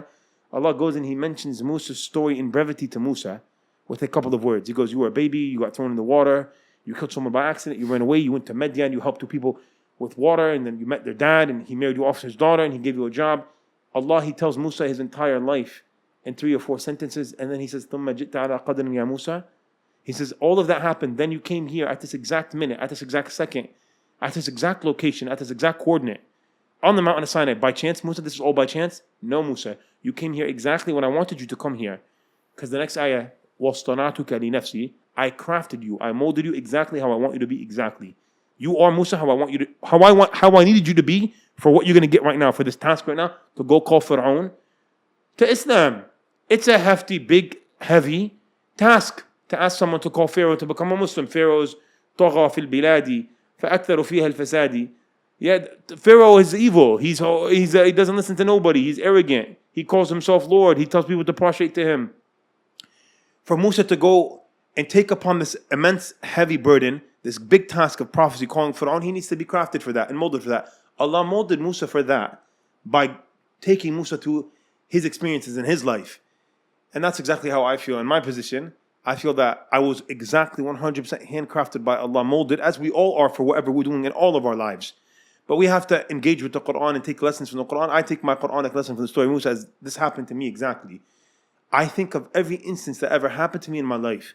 I think of all the trouble I got in as a teenager, juvenile detention, expelled from Wayne Valley High School, expelled from Al-Ghazali High School. I think of all of these things that brought me to exactly where I am right now. I think of everything meticulously perfected. I wouldn't go back and I wouldn't change anything. I wouldn't go back, and I wouldn't change nothing, because it all came exactly how it was meant to happen. So now when I speak, I give perspective, and I talk with realness, and I talk from my heart, because I didn't seek this position. I didn't seek to talk in front of people. I never wanted to talk. I never wanted to give a khutbah, and I never wanted to lead a prayer. It happened ghasbin anni. It happened. I was forced into it. I had no other choice but to do it. And that's another podcast. That's another story. How I got my job in Florida. It's insane. Like how I got this job in Orlando. Like the second largest mosque in Orlando, AMCC, American Muslim Community Centers, in Longwood, Florida. It's insane. It's insane. I did not want to be an imam. I was in Egypt. I was busy. Like everything happened exactly how it meant to happen. So I feel like I'm meant to be here and I'm meant to talk. So when I talk, I just talk normally, because I don't feel like I'm different than you and you. Like I don't feel like I'm an imam and you're human. No, I feel like I'm blessed to have this position, but I'm just like everyone else. I was just like you guys, but Allah brought me here. So I talk very normal, which is bad sometimes. I get some feedback. I get criticism. Like a little too normal sometimes. I have to like mold the way I speak better. May Allah grant us all wisdom. But I think there's a goodness in talking real to people. And also I like to make a prophetic story very relatable by adding modern day, what's it called when you add something into a story? Like modern day, like injections to the story. Tangents, modern day. Or like I was talking yesterday about the story of Yusuf in my tafsir class, and I was like, the brothers of Yusuf are doing all the yard work. They're cutting the grass. They're mowing the lawn. They're getting the Amazon packages from the front porch. They're changing the oil. Of course, all of that stuff is not there, but like we want to understand the context better. Like in today's world, right. You know, Yusuf's at home playing GameCube. You know, why is he getting all the love? You know, like that kind of stuff. Ibrahim alayhi salam, the famous story of him slaughtering his son. I think you were there at that khutbah for Eid or whatever it was, and I like to add modern things into these stories for us to understand them. But I really want to say something here, and that's that I feel that I could put myself in the shoes of Yaqub from an instance in my life that I had similar to Yaqub. And I feel like I could put myself in the shoes of Yusuf from an instance in my life that I feel like I was at the bottom of a well. And I could put myself in the shoes of Musa, like at the burning bush, forced into something he didn't want to do. I was forced into imamat. I was forced into being an imam in Florida. I did not want to be an imam. For 1 full year, 12 months straight, I puked every single Friday before my khutbah. I threw up and I did not eat anything from Thursday at 6 p.m. up until Friday 3 p.m. I could not digest anything. If I ever tried to eat breakfast on Friday or I tried to put anything in my mouth Thursday night, I would throw up. I would be so nervous. So my first year of public speaking and giving khutbahs was a very rigorous year. Every day, every week, every Friday, I said, I can't do this, I'm going to quit. Then I said to myself, no man, you went to Egypt for 8 years. You lived in harsh conditions in Egypt without a smartphone. You're going to get through this khutbah stuff with your air conditioning and your Starbucks coffee in Florida. That's before October 7th, 2023, sorry. We were drinking Starbucks every day, but now we haven't tasted Starbucks in over a year. And may Allah grant us steadfastness in that. We want to be people who support our Muslim brothers and sisters in any way we can. But no, I hated Friday. As a Muslim, practicing Muslim for 8-9 years before I became an imam, I loved Friday. Friday was the day you go to the khutbah, doze off, listen to like a mid khutbah. I don't think I ever heard a rocking khutbah ever. That khutbah was really good. No, I've heard good khutbahs, but not like so good. And then usually subpar khutbahs, broken English, broken Arabic, no context, no storyline, or like I don't know what the imam is talking about, or repeated things. And then going out to eat with my friends, dressing nice in a white thobe. That was my Friday before. It was a very enjoyable day. I became an imam, and Friday was the most dreadful day in my heart because I could not sleep before the khutbah. I would throw up every Friday for 12 months. Every Friday, no exception, for 12 months, I puked. And then after I threw up, I would freshen up and shower, and I'd head out to the masjid to give my khutbah. I would shake profusively. I would forget what I wanted to say. I would read off of a paper. No public speaking skills at all. The board that hired me was very scared. They were very scared because they took a gamble with me. Alhamdulillah, after 6, 7, 8, 9 months, 10 months, I think after a year, they were like, it was the best decision they ever made. They were very happy. And they're like, we just hired a monster. So they used to call me you're like Hoblos. Hoblos is that Australian guy that yells and he hits the table. And I was like, no, man, I'm Ismail. He's Ismail. So it's like, not like I think that's why there's a realism to my talks, and I could relate because I feel like I am that person. I'm Yunus in the belly of the whale. And so when you talk about something from a perspective of you feeling like you are there or you were there at a time in your life, it brings out a lot of heart and emotion, and it comes sincerely. So I hope that I'm sincere in what I do. I also never ever speak about anything ever unless I implement it myself 100% and I act upon it. I've been doing this since I started being an imam. I refuse to speak about a topic if I have a shortcoming in it. There's many topics I didn't talk about for a while, or I graze over them and I don't mention them, and that's because I don't, or I have shortcomings in them. If I have shortcomings in something, I can't talk about it because it won't come out from my heart. I talk about something that I make sure I implement and I act upon, so I don't fall in the category of those who do or those who say what they do not do, which is the essence of hypocrisy. Allah, He says in the second ayah of Surah As-Saff, يا أيها الذين آمنوا لما تقولون ما لا تفعلون كبر مقتا عند الله أن تقولوا ما لا تفعلون إن الله يحب الذين يقاتلون في سبيله صفا كأنهم بنيان مرصوص. Like, oh, you who have believed, why do you say what you do not do? Do you not know it's a great big deal in the eyes of Allah to say what you do not do? And then in Surah Al-Baqarah, Allah, He says to the rabbis of Bani Israel, the Jewish rabbis, the Jewish sheikhs, the Jewish scholars, أَتَأْمُرُونَ النَّاسَ بِالْبِرِّ وَتَنْسَوْنَ أَنفُسَكُمْ وَأَنْتُمْ تَتْلُونَ الْكِتَابَ أَفَلَا تَعْقِلُونَ. Do you command people with good? Do you enjoy good on people and tell people to do good, and you forget your own selves? Do you not have brains that function? أَفَلَا تَعْقِلُونَ. Do you not have a aql that works? So I don't want to fall into those categories. I don't talk about anything if I don't implement it. I ask Allah for protection against that. So hopefully there's sincerity behind what I say, which makes me able to affect the hearts of people, because when it comes out from the heart, with sincerity, they say reaches the hearts of people. What do you think is a story from the Quran, or a story that you specifically like to tell, that you feel like the youth, our listeners, people like 1835? So before this question, I wanted to just add one more aspect to the previous question that you guys were mentioning to absolutely. me. Please. Sorry. So who are instrumental figures in helping me with my public speaking? There's one main person. So I'm going to give him all the credit, because he was there for me every single week in Florida, which was my first year of learning how to talk publicly. It was that trial year. Thank God I did it in Orlando, not in Patterson. I would have got booted real quick. It's cutthroat up here, man. No one has no rahmah up here. So it was a Pakistani masjid as well. They're not so confrontational. The Arabic guys would have came up to me like, well, Shaykh, how are you a Shaykh? Like, why are you sweating?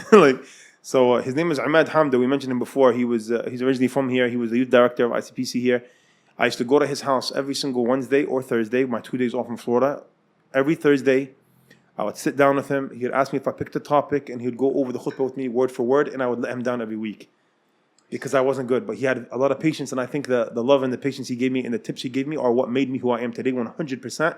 His tips and his pointers, his feedback is the most critical thing that made me who I am today. He's unknown by humans because no one is talking about him, and he's not on this podcast, but he's known to Allah.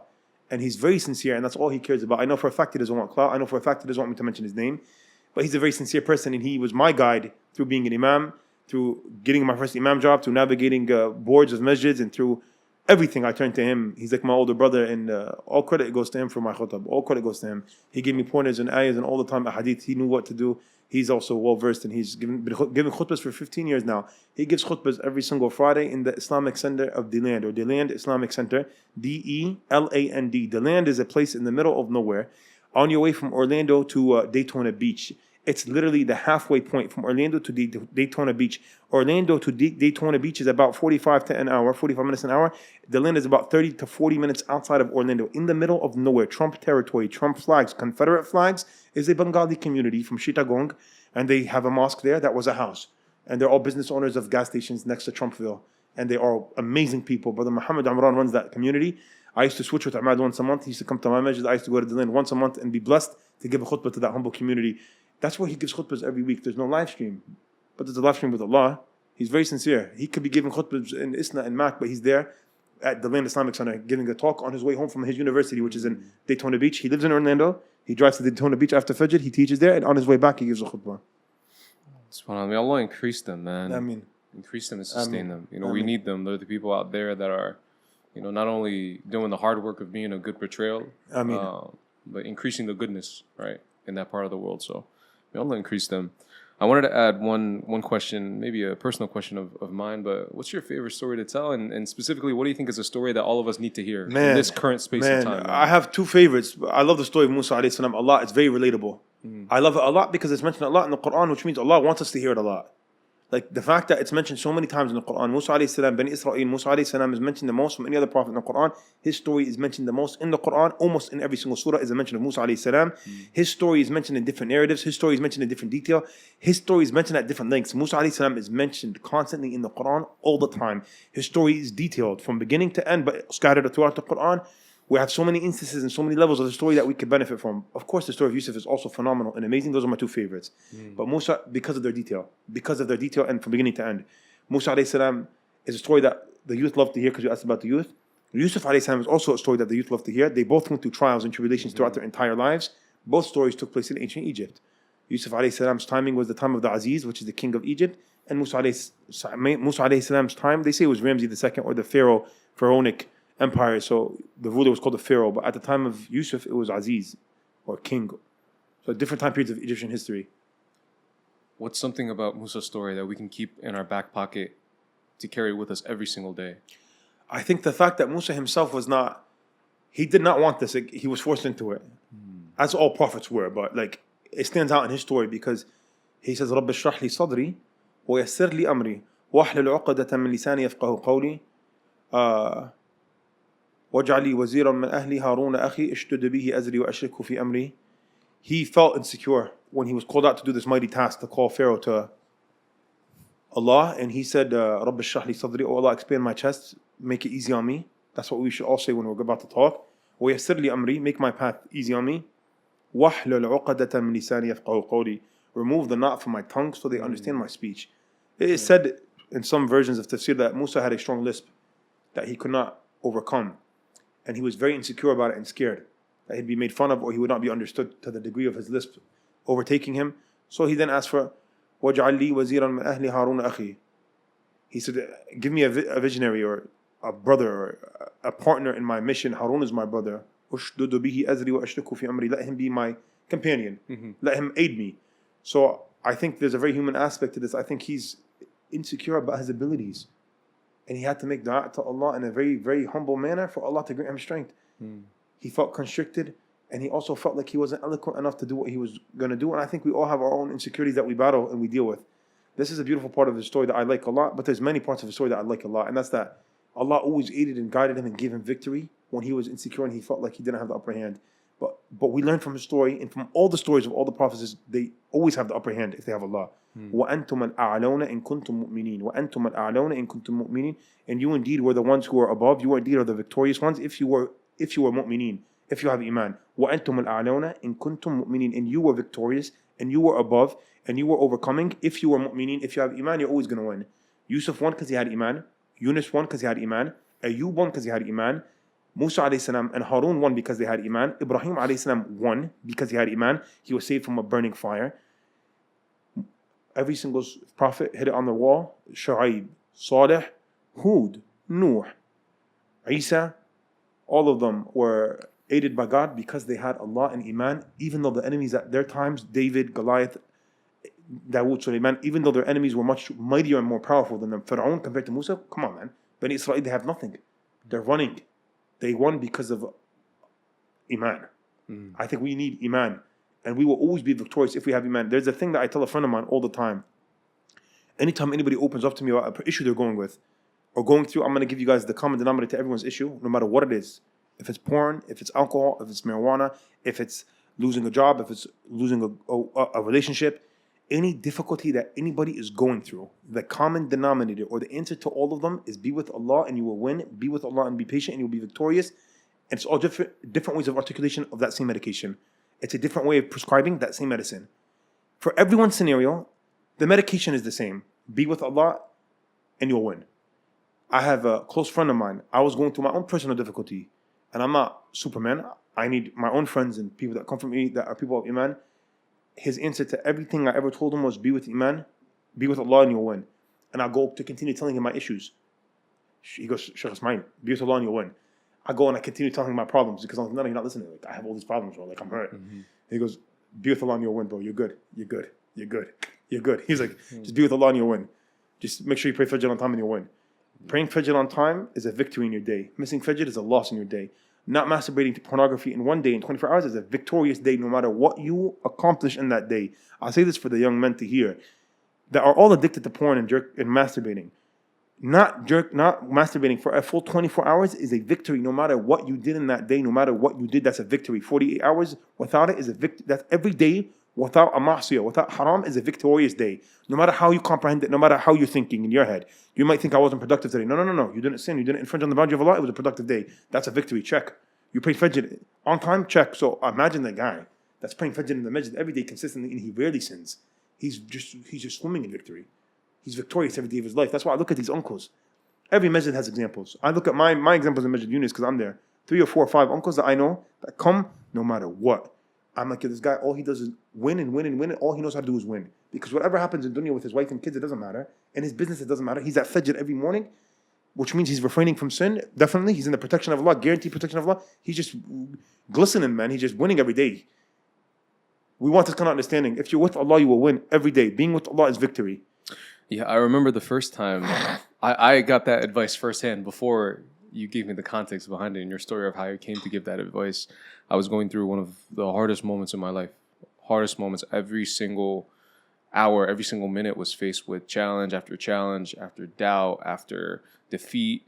And it came to a point where I was like, man, I got to talk to somebody about this. And I ended up, you ended up being at the right place at the right time. And I came up to you and I was saying like, Shaykh, I'm going through a tough one. You know, I feel like I need a pep talk. I need something to get me through. And you gave me the advice of be with Allah and you'll be fine. Really? And I was actually, I was upstairs in Eunice. Yeah, after khutbah. It was. I remember it well. I actually was upset with that advice. I knew it. Because No, by the way, I knew you were upset, and I knew you were going to feel like it's not enough. I knew you wanted to vent and talk. I knew it. I didn't have the mental capacity at the time. I was tired. Yeah. I was also going through something for a year.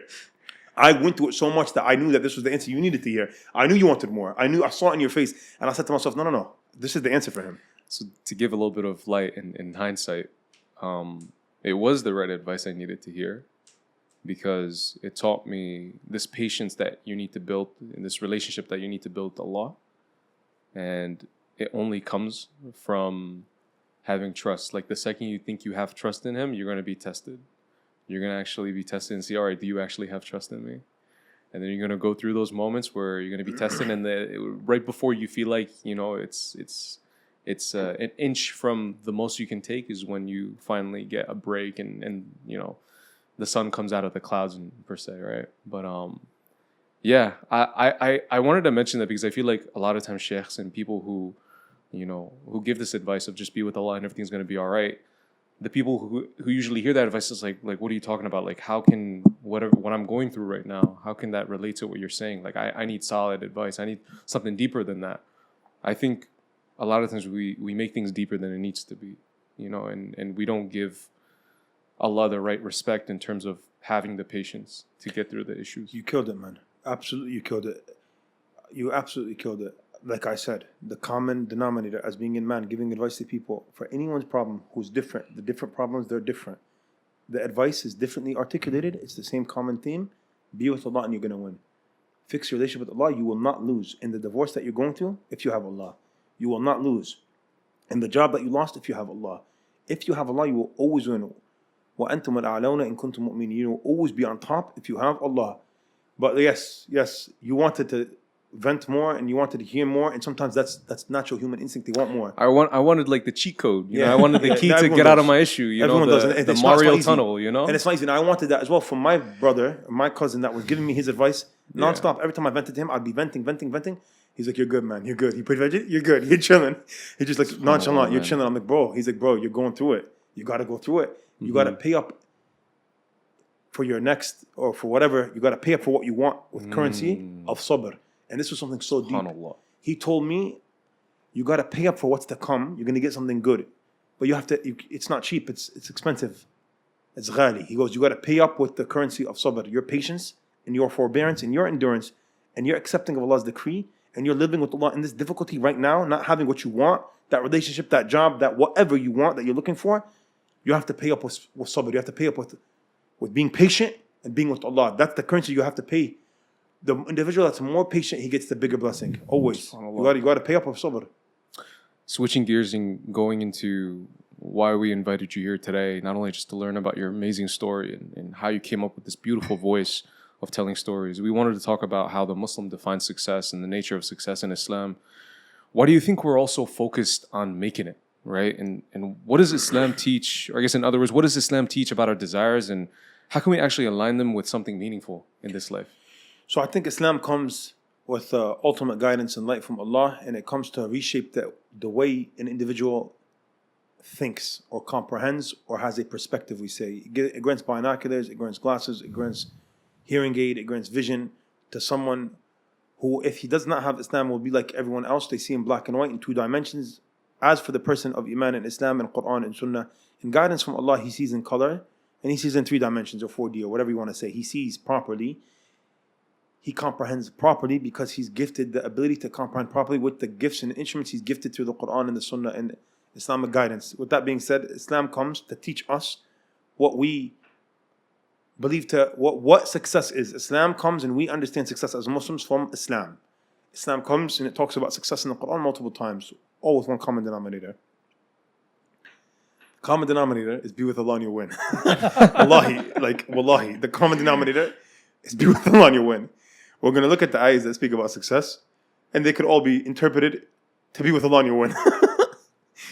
The first one we're going to talk about is in Surah Ali Imran, the third to last page. Allah, He says, فَمَنْ زُحْزِحَ عَنِ النَّارِ وَأُدْخِلَ الْجَنَّةَ فَقَدْ فَازَ وَمَا الْحَيَاةُ الدُّنْيَا إِلَّا مَتَاعُ الْغُرُورِ. Allah, He says, and whomsoever spared himself from the hellfire, whomsoever basically made it out of not going to hell. Like it's like you're about to fall, but you don't fall, and you make it. زُحْزِحَ عَنِ النَّارِ is like you're hanging onto a cliff, and Ifrit comes and he helps you up. You just save yourself from the hellfire, because we're going to receive the salvation of Allah through the mercy of Allah, not through our actions ever. فَمَنْ زُحْزِحَ عَنِ النَّارِ وَأُدْخِلَ الْجَنَّةَ فَقَدْ فَازَ. And he had entered Jannah, so he made it away from hell and he entered Jannah. Indeed, he has truly succeeded. وَمَا الْحَيَاةُ الدُّنْيَا إِلَّا مَتَاعُ الْغُرُورِ. And what is this dunya except for a merely deception? What is this dunya? What is this worldly life except a mirage? So hereafter is forever and everlasting and forever. Making it to Jannah, avoiding Jahannam, is true success. وَمَنْ يُطِعِ اللَّهَ وَرَسُولَهُ فَقَدْ فَازَ فَوْزًا عَظِيمًا. Last page of Surah Al-Ahzab. Whomsoever obeys Allah and His Messenger, for indeed he has achieved a great triumph, for indeed he was successful. Obedience to Allah and His Messenger equates to Jannah, equates to being with Allah and you win. Jannah means you worked for it and you were with Allah and you won. Success is making it to Jannah. Success is being in the boundaries and the parameters of the Sharia, not outstretching the boundaries of Sharia, remaining in the halal, refraining from haram, being where Allah wants you to be, not being where Allah does not want you to be, looking at what Allah is pleased with, not looking at what Allah is displeased with, being in the company of Allah, being in the company of people who love Allah. Whomsoever obeys Allah and His Messenger, for indeed he was successful. Success equates to being with Allah. Then we have قَدْ أَفْلَحَ الْمُؤْمِنُونَ الَّذِينَ هُمْ فِي صَلَاتِهِمْ خَاشِعُونَ. We have the first ayah of Surah Al-Mu'minun.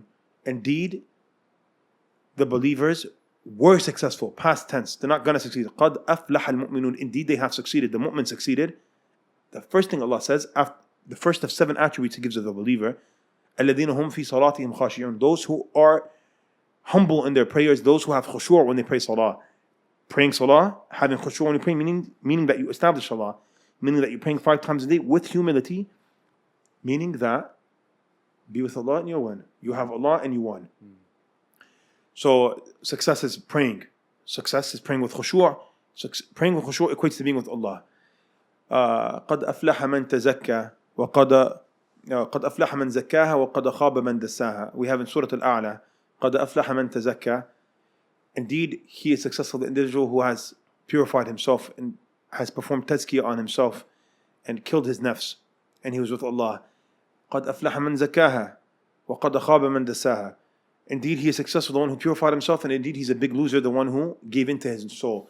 So, killing your nafs means you succumb to the Sharia, meaning you're obeying Allah and His Messenger because you don't give in to what you want when you want, and with that you purified yourself. Success ultimately equates to being with Allah, being in the boundaries of Allah, being in the boundaries of Sharia, doing what you're mandatory, doing what you're obligated to do, upholding obligations of Allah, and refraining from the prohibitions of Allah, yani living with Allah in your life. If you're a person of Allah and a person of taqwa, your ultimate goal, إِنَّ لِلْمُتَّقِينَ مَفَازًا حَدَائِقَ وَعَنَابَ وَكَوَاعِبَ أَتْرَابَ وَكَأْسًا دِحَاقًا. إِنَّ الْمُتَّقِينَ فِي جَنَّاتٍ وَنَهَرٍ إِنَّ الْمُتَّقِينَ فِي جَنَّاتٍ وَعُيُونٍ. The pious individual, the person of taqwa, his ultimate abode, his ultimate end goal is Jannah. Being a person of taqwa is being a person of Allah. Your ultimate destination is Jannah, and that's what ultimate success is for us as Muslims. If you are in the boundaries of Sharia and someone who upholds the obligations of Allah and refrains from the prohibitions of Allah, Allah subhanahu wa ta'ala will get you success in this dunya. You will be successful in this dunya in every regard of your life. When it comes to money, you'll be granted an abundant rizq on a silver platter because you have Allah in your life and you have salah in your life, and that's your source of barakah and rizq. And also you will be successful in your relationships. You'll be successful in everything because you have Allah. And the person that has Allah is successful in everything he does or he embarks upon. That's what success is as a Muslim, making it to Jannah ultimately, because this world is just a deception. Is there anything from the Quran that helps us understand why we love a worldly gain? Like why we want to be quote unquote successful? Like why we want to be rich, healthy, kind, in a healthy and loving relationship? Yeah, the Quran speaks multiple times about our love for money and our love to gather money, but it's always in a negative connotation. It's not like in a good way. So Allah describes the human as وَتُحِبُّونَ الْمَالَ حُبًّا جَمًّا, and you love the acquiring of wealth too much. وَإِنَّهُ لِحُبُّ الْخَيْرِ لَشَدِيدٌ, and indeed he is in the acquiring of wealth very, very on top of it.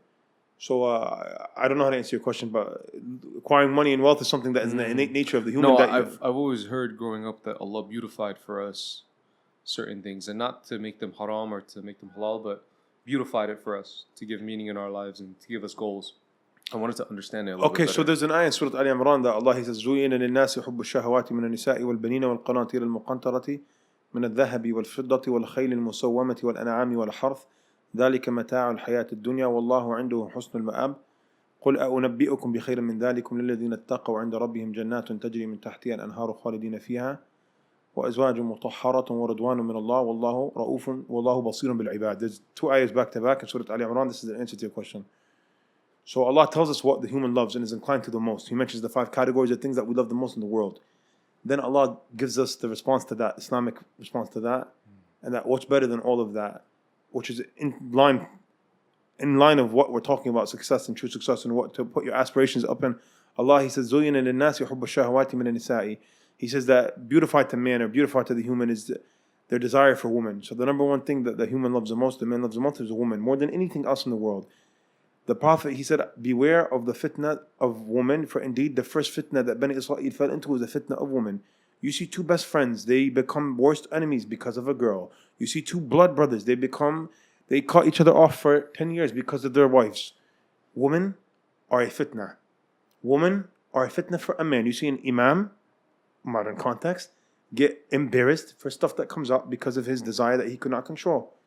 You see a woman are the ultimate downfall if you do not control your desires. For a man, they will be his weakness, because it is the greatest weakness of a man. There's an imam that got embarrassed a couple of days ago. We ask God to cover us because we have shortcomings and sins, all of us do. But it's scary to see something like that. It's kind of mortifying. I was mortified when I was reading the FBI report. I wanted to puke.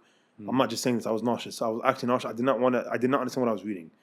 I'm like, this is not real. This is not real. This is fake. Yeah. And I don't know. It's an ongoing investigation, but I've never seen anything like it. I've never seen anything like it. It was really scary. But woman, and having children, offspring, are beloved to the human, and gathering heaps of gold and silver, like mountains of gold and silver, which is money, acquiring wealth, Bitcoin and TD Bank and Chase online banking, all this, acquiring wealth, checking your bank account and your savings all the time, transferring your money from this checking account to that checking account. Things don't change, man. Things don't change. وَالْخَيْلِ الْمُسَوَّمَةِ وَالْأَنْعَامِ, and the beautiful stallions that people love. People loved horses back then, and there was different types of horses. The greatest of all horses was the Arabian stallion. Today we have cars. We have love for Dodge Challengers and Dodge Chargers and Bugattis and Lamborghinis and Ferraris and Teslas and BMWs and Lexus and Mercedes and whatever it is. Whatever it is. We love cars, and we love to acquire cars and to make our cars nice, and we love to drive nice. And وَالْأَنْعَامِ وَالْحَرْثِ, and cattle, plantation and cattle, people love to that because that's also a form of money. ذَلِكَ مَتَاعُ الْحَيَاةُ الدُّنْيَا, that we just mentioned, those 7 categories, are things of this world. Mata' is something of this world. Those are the matters of this hayat al-dunya. Wallahu عنده حسن المآب, but to Allah, but with Allah, is the greatest return. It's insane. Like Allah says something so interesting. He gives you all these dunya things that we all love, the things that we all strive for, the things that we want in our lives, all of us. Women, cars, comfort, cattle, money, heaps of gold and silver, all of these things. Allah, He says, ذَلِكَ مَتَاعُ الْحَيَاةِ الدُّنْيَا. All of that is مَتَاعُ الْحَيَاةِ الدُّنْيَا. All of that's going to deplete one day and expire one day and it's going to go away. All of that is dunya. وَاللَّهُ عَنْدَهُ حُسْنُ الْمَآبِ, but to Allah, or with Allah belongs the greatest return. Yani you will return to Him, and that's the greatest, truest return. And whatever you put forth with Allah, you get it a return. What you put forth to dunya, you don't get return. Then Allah says, قُلْ أَنَبِّئُكُمْ بَخَيْرًا مِنْ ذَلِكُمْ. Shall I not inform you all of something better than all of that? I want to come and tell you something better than all of the things we just mentioned, all of this dunya mata'. لِلَّذِينَ اتَّقَوْا عِنْدَ رَبِّهِمْ. For the individual of taqwa, for the person who has taqwa, yani Allah and his life. For a successful individual, a right-minded individual, عِنْدَ رَبِّهِمْ جَنَّاتٌ تَجْرِي مِنْ تَحْتِهَا الْأَنْهَارُ خَالِدِينَ فِيهَا. He will have rivers that will flow and gardens with rivers flowing beneath his feet in Jannah. خَالِدِينَ فِيهَا, where he will reside therein forever. وَأَزْوَاجٌ مُطَهَّرَةٌ. And he will have pure spouses, untouched spouses, pure, beautiful, clean spouses. وَرَضْوَانٌ مِّنَ اللَّهِ. And ultimately he'll have something better than everything in the world, and that's pleasure from Allah. وَاللَّهُ بَصِيرٌ بِالْعِبَادِ. And Allah is all aware of what his slaves do. So I think this ayah speaks about that. I mean, whether we know it or not, then our entire conversation has been kind of talking about defining success, right? We started off by talking about individuals who kind of like model what we should be working towards. And then we also talked about kind of like the definition of success for a Muslim is different than the world's view about it. So with that, how do we help individuals balance? Well, I wouldn't say balance actually. How do we help them not get lost in chasing their dunya goals and keeping their priorities as a Muslim straight? Yeah, this is a really good question, man. And this ultimately goes back to Iman and having Iman in your heart and thinking differently than everyone else. For an individual to reach the point of not chasing dunya and having his priorities right, he has to have Iman in his chest. He has to have taqwa in his heart. He has to be a person of God. So that's what we have to talk about. How do we make someone a person of God, and how do we make someone religious? In our terminology in America, in English, how do I make someone religious? How do I make someone turn back to Allah? Because only the person of God, the person of Allah, the person who's religious, the person who prays is going to have his priorities right, and he's going to be a person of what we're talking about, like understanding success properly, balancing things. Because a person that's void of Allah, or void of religion, or void of Salah, he doesn't think like us at all, Muslim or non-Muslim. I have many relatives that are non-religious. I have many friends that I grew up with that are non-religious. I deal with people all the time that are not religious. Their priorities are completely different than mine, or they're completely different than anyone else. And I like to say this, like it's more simple than we make it out to be. Like Mustafi just said, I really like that from you. Some things are more simple than we make it out to be. If you have an Allah in your life, your priorities are straight, meaning that you pray. It comes down to Salah, like for me. If an individual has Salah in his life, he's different than an individual that does not have Salah in his life.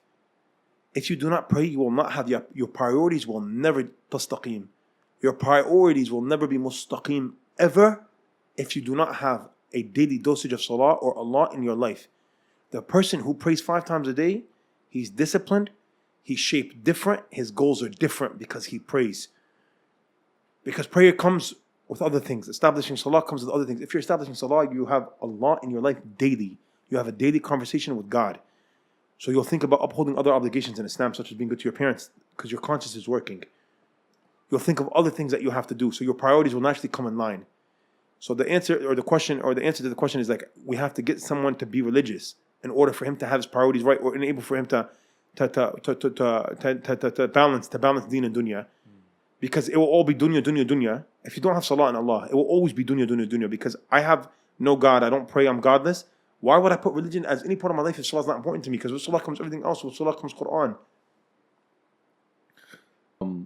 To end this episode with you, and hopefully you'll join us in multiple seasons forward. I would love to. Inshallah. We have a couple of rapid fire questions that we want to hit you with.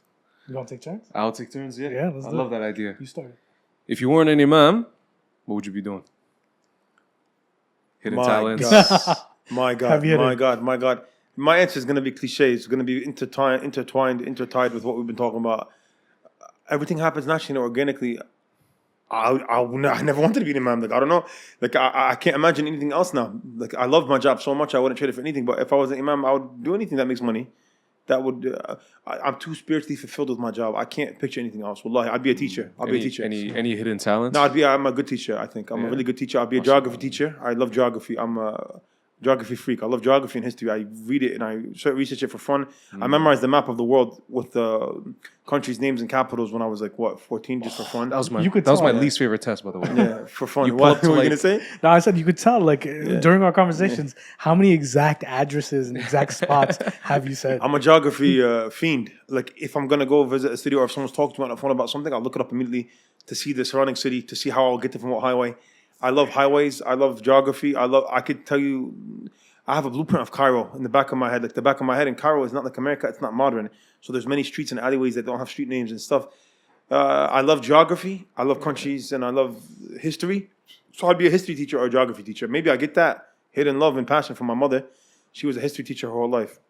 All right, next question. This, they might get you in trouble, but hopefully not. What's the funniest moment you've had as an imam? That incident in ICPC Clifton, I don't know if you guys were there. That was probably the funniest one, yeah. That incident in ICPC Clifton, we had those Ramadan night talks. I think you were there. It was my first one ever. Oh, the questions on Slido? No, it was my first one ever, and I was talking about this guy that comes to my masjid more than me, and he's so consistent, and everyone just burst out laughing like crazy. And Zayd Abbasi, the guy next to me that doesn't laugh at anything, and he's mad stoic, and he's always this. He was dying, and it was I think that was the funniest incident. Maybe that story I mentioned in my first night there. Do you want to share it? Yeah, I do. It was I was speaking about consistency and how this guy I knew growing up from ICPC Patterson. I used to see him there 5 times a day. I left ICPC Patterson at 18, 19. I was coming to Fajr and Isha without any, consistently for over a year and a half. So I left off ICPC Patterson at 19 with this brother there coming 5 times a day to the masjid with his kids. I left to Egypt for 8 years. Throughout my 8 years in Egypt, I would come back and forth to America. Maybe 4 or 5 times I came back. Every time I'd come back, I'd go to the masjid, of course. I would see this brother there in ICPC Patterson. Then I get a job in Florida for 3 years. I'd come back, I'd still see him. Then I get this job at this masjid called ICPC Masjid Yunus in Prospect Park, New Jersey, 190 Hilton Avenue. I start my job there. My first week of my job there, I see this guy for Fajr and Isha every day at ICPC Yunus. And I'm like, what the hell is this guy doing here? This guy's still Fajr and Isha every day? What's going on with this guy? It's been 15 years. It's been 15 years. He doesn't look like he aged one day. I go up to him after Salah one day, Yunus, and he's so happy that they hired me. He's ecstatic. He's a non-Arab. He's Pakistani. He's ecstatic. He's like, well, look, this is amazing. You're back. He knew me from when I was young, from when I was a boy. And he goes, I go, you've been coming here? He goes, yeah, this is a blessing for me. I go, why? He goes, I live in Hawthorne. I moved recently, so this is... I said, oh, is it closer? He goes, no. It's the same distance. I was so confused. I was like, oh, what? Why'd you say you moved? Like, he goes, yeah, it's pretty much the same distance, like 6 to 8 minutes. I was like, oh. So, like, why do you come here? He goes, this has been a hidden gem, hidden blessing, because I come here, I have my ibadah for Allah.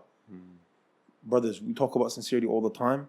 We talk about, like, Allah loves this pious, sincere, secret servant of God. There's people like this all around the world. He doesn't want anything to do with people or talking or hanging out or Starbucks or Dunkin'. He wants Allah. This guy, he lives off of Allah. He needs a dosage of Allah in his life. He wants not to be seen. So now he comes to Yunus every day for Fajr and Isha. So I've been in Yunus for a year now. He's been there every single day unless he's sick or dying or he's out of state. He's so consistent. So I was talking about this brother. I'm like, oh, he's there more than me. Like, I'm there every day, but he's there more than me. And I was mentioning this story and Shaykh Ismail started laughing, I remember. Yeah. And then there was another incident in the last 2 nights, like, it's really controversial. So We'll skip it. What's one piece of advice you'd give your younger self? Be with Allah and you'll win. I'm not kidding. I'm so serious. I'm not even joking. Like, just be with Allah and you'll win. Just be with Allah. Honestly, man, I'm going to say what I say all the time for those that come to my classes and my khutbahs. This is my biggest thing that I hit and I mention the most. You guys are going to be recognizable. You'll know it immediately because I found this to be my secret cheat code for life. Like, we talk about relatability and I talk with different terms. It's because I went through it. I played it out. I was there. Being sincere or renewing my intentions and trying my best to be sincere has been the greatest gift I've ever found, the greatest bounty, the greatest secret cheat code to life. Be sincere in everything you do and don't worry about the outcome. Do everything for Allah and you will always win and you'll always be happy. Do something insincerely, you'll never win, you'll never succeed, and you'll never be happy because you're trying to please a human. Yeah. You'll never please them. I would tell my younger self to be sincere and not to care about anybody. Inshallah, I still implemented that, I feel. But, like, be sincere. Live with Allah. Be with Allah and you win. Be with Allah in every situation. Be with Allah in the good and the bad, in the good and the beautiful and the ugly. Be with Allah in the rainy day, the gloomy day, in the winter day, in the snowstorm, and also be with Allah in the summer. Be with Allah every day, man, in good and bad. This next question might get you canceled. So I want you to tread carefully. All right, so Desi food or Arab food? American food. None of the That above. wasn't even an option. I'm the most non-traditional person in the world. I love all food. Disclaimer, strong disclaimer. I will never complain about food. I'll eat any food that's ever presented to me as long as it's halal and madbuh shar'an, as long as it's zabiha and it's halal, and that's it. There's nothing else I was going to say. I was going to say edible. No, zabiha and halal. I'll eat it. If it's halal to eat, I will consume it. I will not complain about it. I'll say alhamdulillah. I went through too much in life and I saw too many. I've seen people in very dire needs or poverty that I can't complain about food. Alhamdulillah for everything. My favorite food is a double cheeseburger, or a cheeseburger, or a smash burger. Pickles? Yeah, hell yeah. Pickles, the bacon. It depends on the place you get it from, but like a burger, a cheesesteak, a chopped cheese sandwich, a chicken cheesesteak, a chicken cutlet sandwich with extra mayonnaise. Like these things, I love American food. I love fries. I love American food a lot. It would always be my go-to forever. However, Arabic or Desi, honestly, man, Arabic just because the lack of heartburn and the lack of stomach problems only. But Desi food is great. Pakistani food is really good. We talked a lot about character development, man. I feel like if you can't take Desi food, you're just missing out on a lot. Yeah, I think that my stomach has been battered.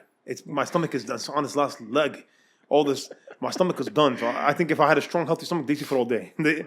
Yeah, but I'm not crazy about biryani. I have to make it very clear. I'm not crazy about biryani. I know Bengalis have their own knockoff version of biryani. Bengalis have their own food. Hey, no. I don't mean that in a mean way. No. No, biryani is Pakistani/Indian. I'm not a fan of biryani or any type of biryani. Like I'm not, but the Bengali biryani I like more than the Paki biryani. That's what I'm trying to say. I like the Bengali version more, even though they call it not real biryani. It's the Bengali version, but I like the Bengali version a lot more. It's really greasy though. Bengali food is so greasy. Yeah. And Bengalis, they have another tradition that I like a lot, and that's that if you're doing proper ikram of someone, if you're properly hosting someone, you have to have 6 different categories of food. Yeah. And if you don't, it's like really aib. It's really like shunned. Because one time I went to this Bengali guy's house in Florida, and he presented to me like chicken and meat or something. He goes, I'm really sorry. I go, what? I go, what? I was like, what do you mean? What are you talking about? He goes, I'm so sorry. He was so embarrassed. He was red. He goes, Sheikh, I'm really sorry. I'm like, what? He goes, in our culture, if you don't give like 6 different things, it's rude. And all of the Bengali, I used to do a Thursday night class at another Bengali masjid in the middle of nowhere, and they used to all do catering. Not catering, they used to all bring something in. It would be shrimp, another type of shrimp, and then salad, the Bengali kind of salad thing that you have next to it, and then the fish, and then another type of fish, and then meat and chicken. Yep. All different curries. Yeah. 100%. Yeah. I mean, when you came over for Eid, like your house. I Like your house. apologize. Yeah, I was thinking of you. But I know the culture very well. Yeah, I've been with Bengalis my whole life. Yeah. I know the culture very well. No, Desi food, Arab food, ultimately Arab food always. Because I'm Palestinian and my grandma is my main chef. Waraq dawari we call it, or mahshi we call it. Grapevine leaves that are stuffed, or kusa, which is the squash that's stuffed, or onions that are stuffed, or potatoes that are stuffed is really tasty. Egyptians have their own version of it. And mansef and makluba. And the Arab versions of barbecues, no, but Desi food is really good. It's just spicy. Okay, so you've everything you've said on the podcast so far has been right up until this point. So I mean, he's right. I mean, Desi people can't even handle. I'm not gonna lie, man. Pakistani food and Bengali food is good. It's just greasy. Yeah. we like to make sure we keep your cardiologist in business. You know.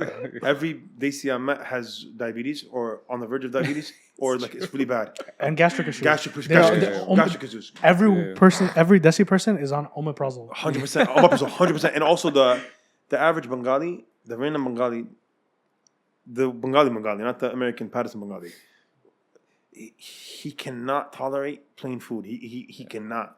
He'll have a pepper with him in his pocket, a green pepper with him in his pocket, just in case it comes that I'll give him something to eat. Bro, so he can munch on his pepper. The whole Thai chili pepper guy made a business out of it. Wallahi, man. He has to chew on his green pepper. But there's something, what is it called? That Pakistani deep fried paratha is amazing. Yeah. My God. Paratha is amazing. My God. It's like a desi croissant. I love it. It's so good. I feel like we've been dwelling too much into this. I know. Man. Hopefully nobody's listening to this before lunch. We need a whole podcast for food. Or right? for breakfast. Absolutely. Me and Efet will be the spirit. He's my go-to God, individual for imagine food. that. And I'm his go-to individual for food, and we are the kings of food. So we love sushi, we love Italian food, we love anything halal. But we got to see if that golden balance guy will come here and do that. Inshallah, one day. Yeah, amazing. All right, last question. Last question. You want to kick it off? You, brother. What's your favorite podcast? Where's the camera? Where's the camera? That That one? That one there? Muslim made. Sun al Muslim. Subhanallah. Without a doubt.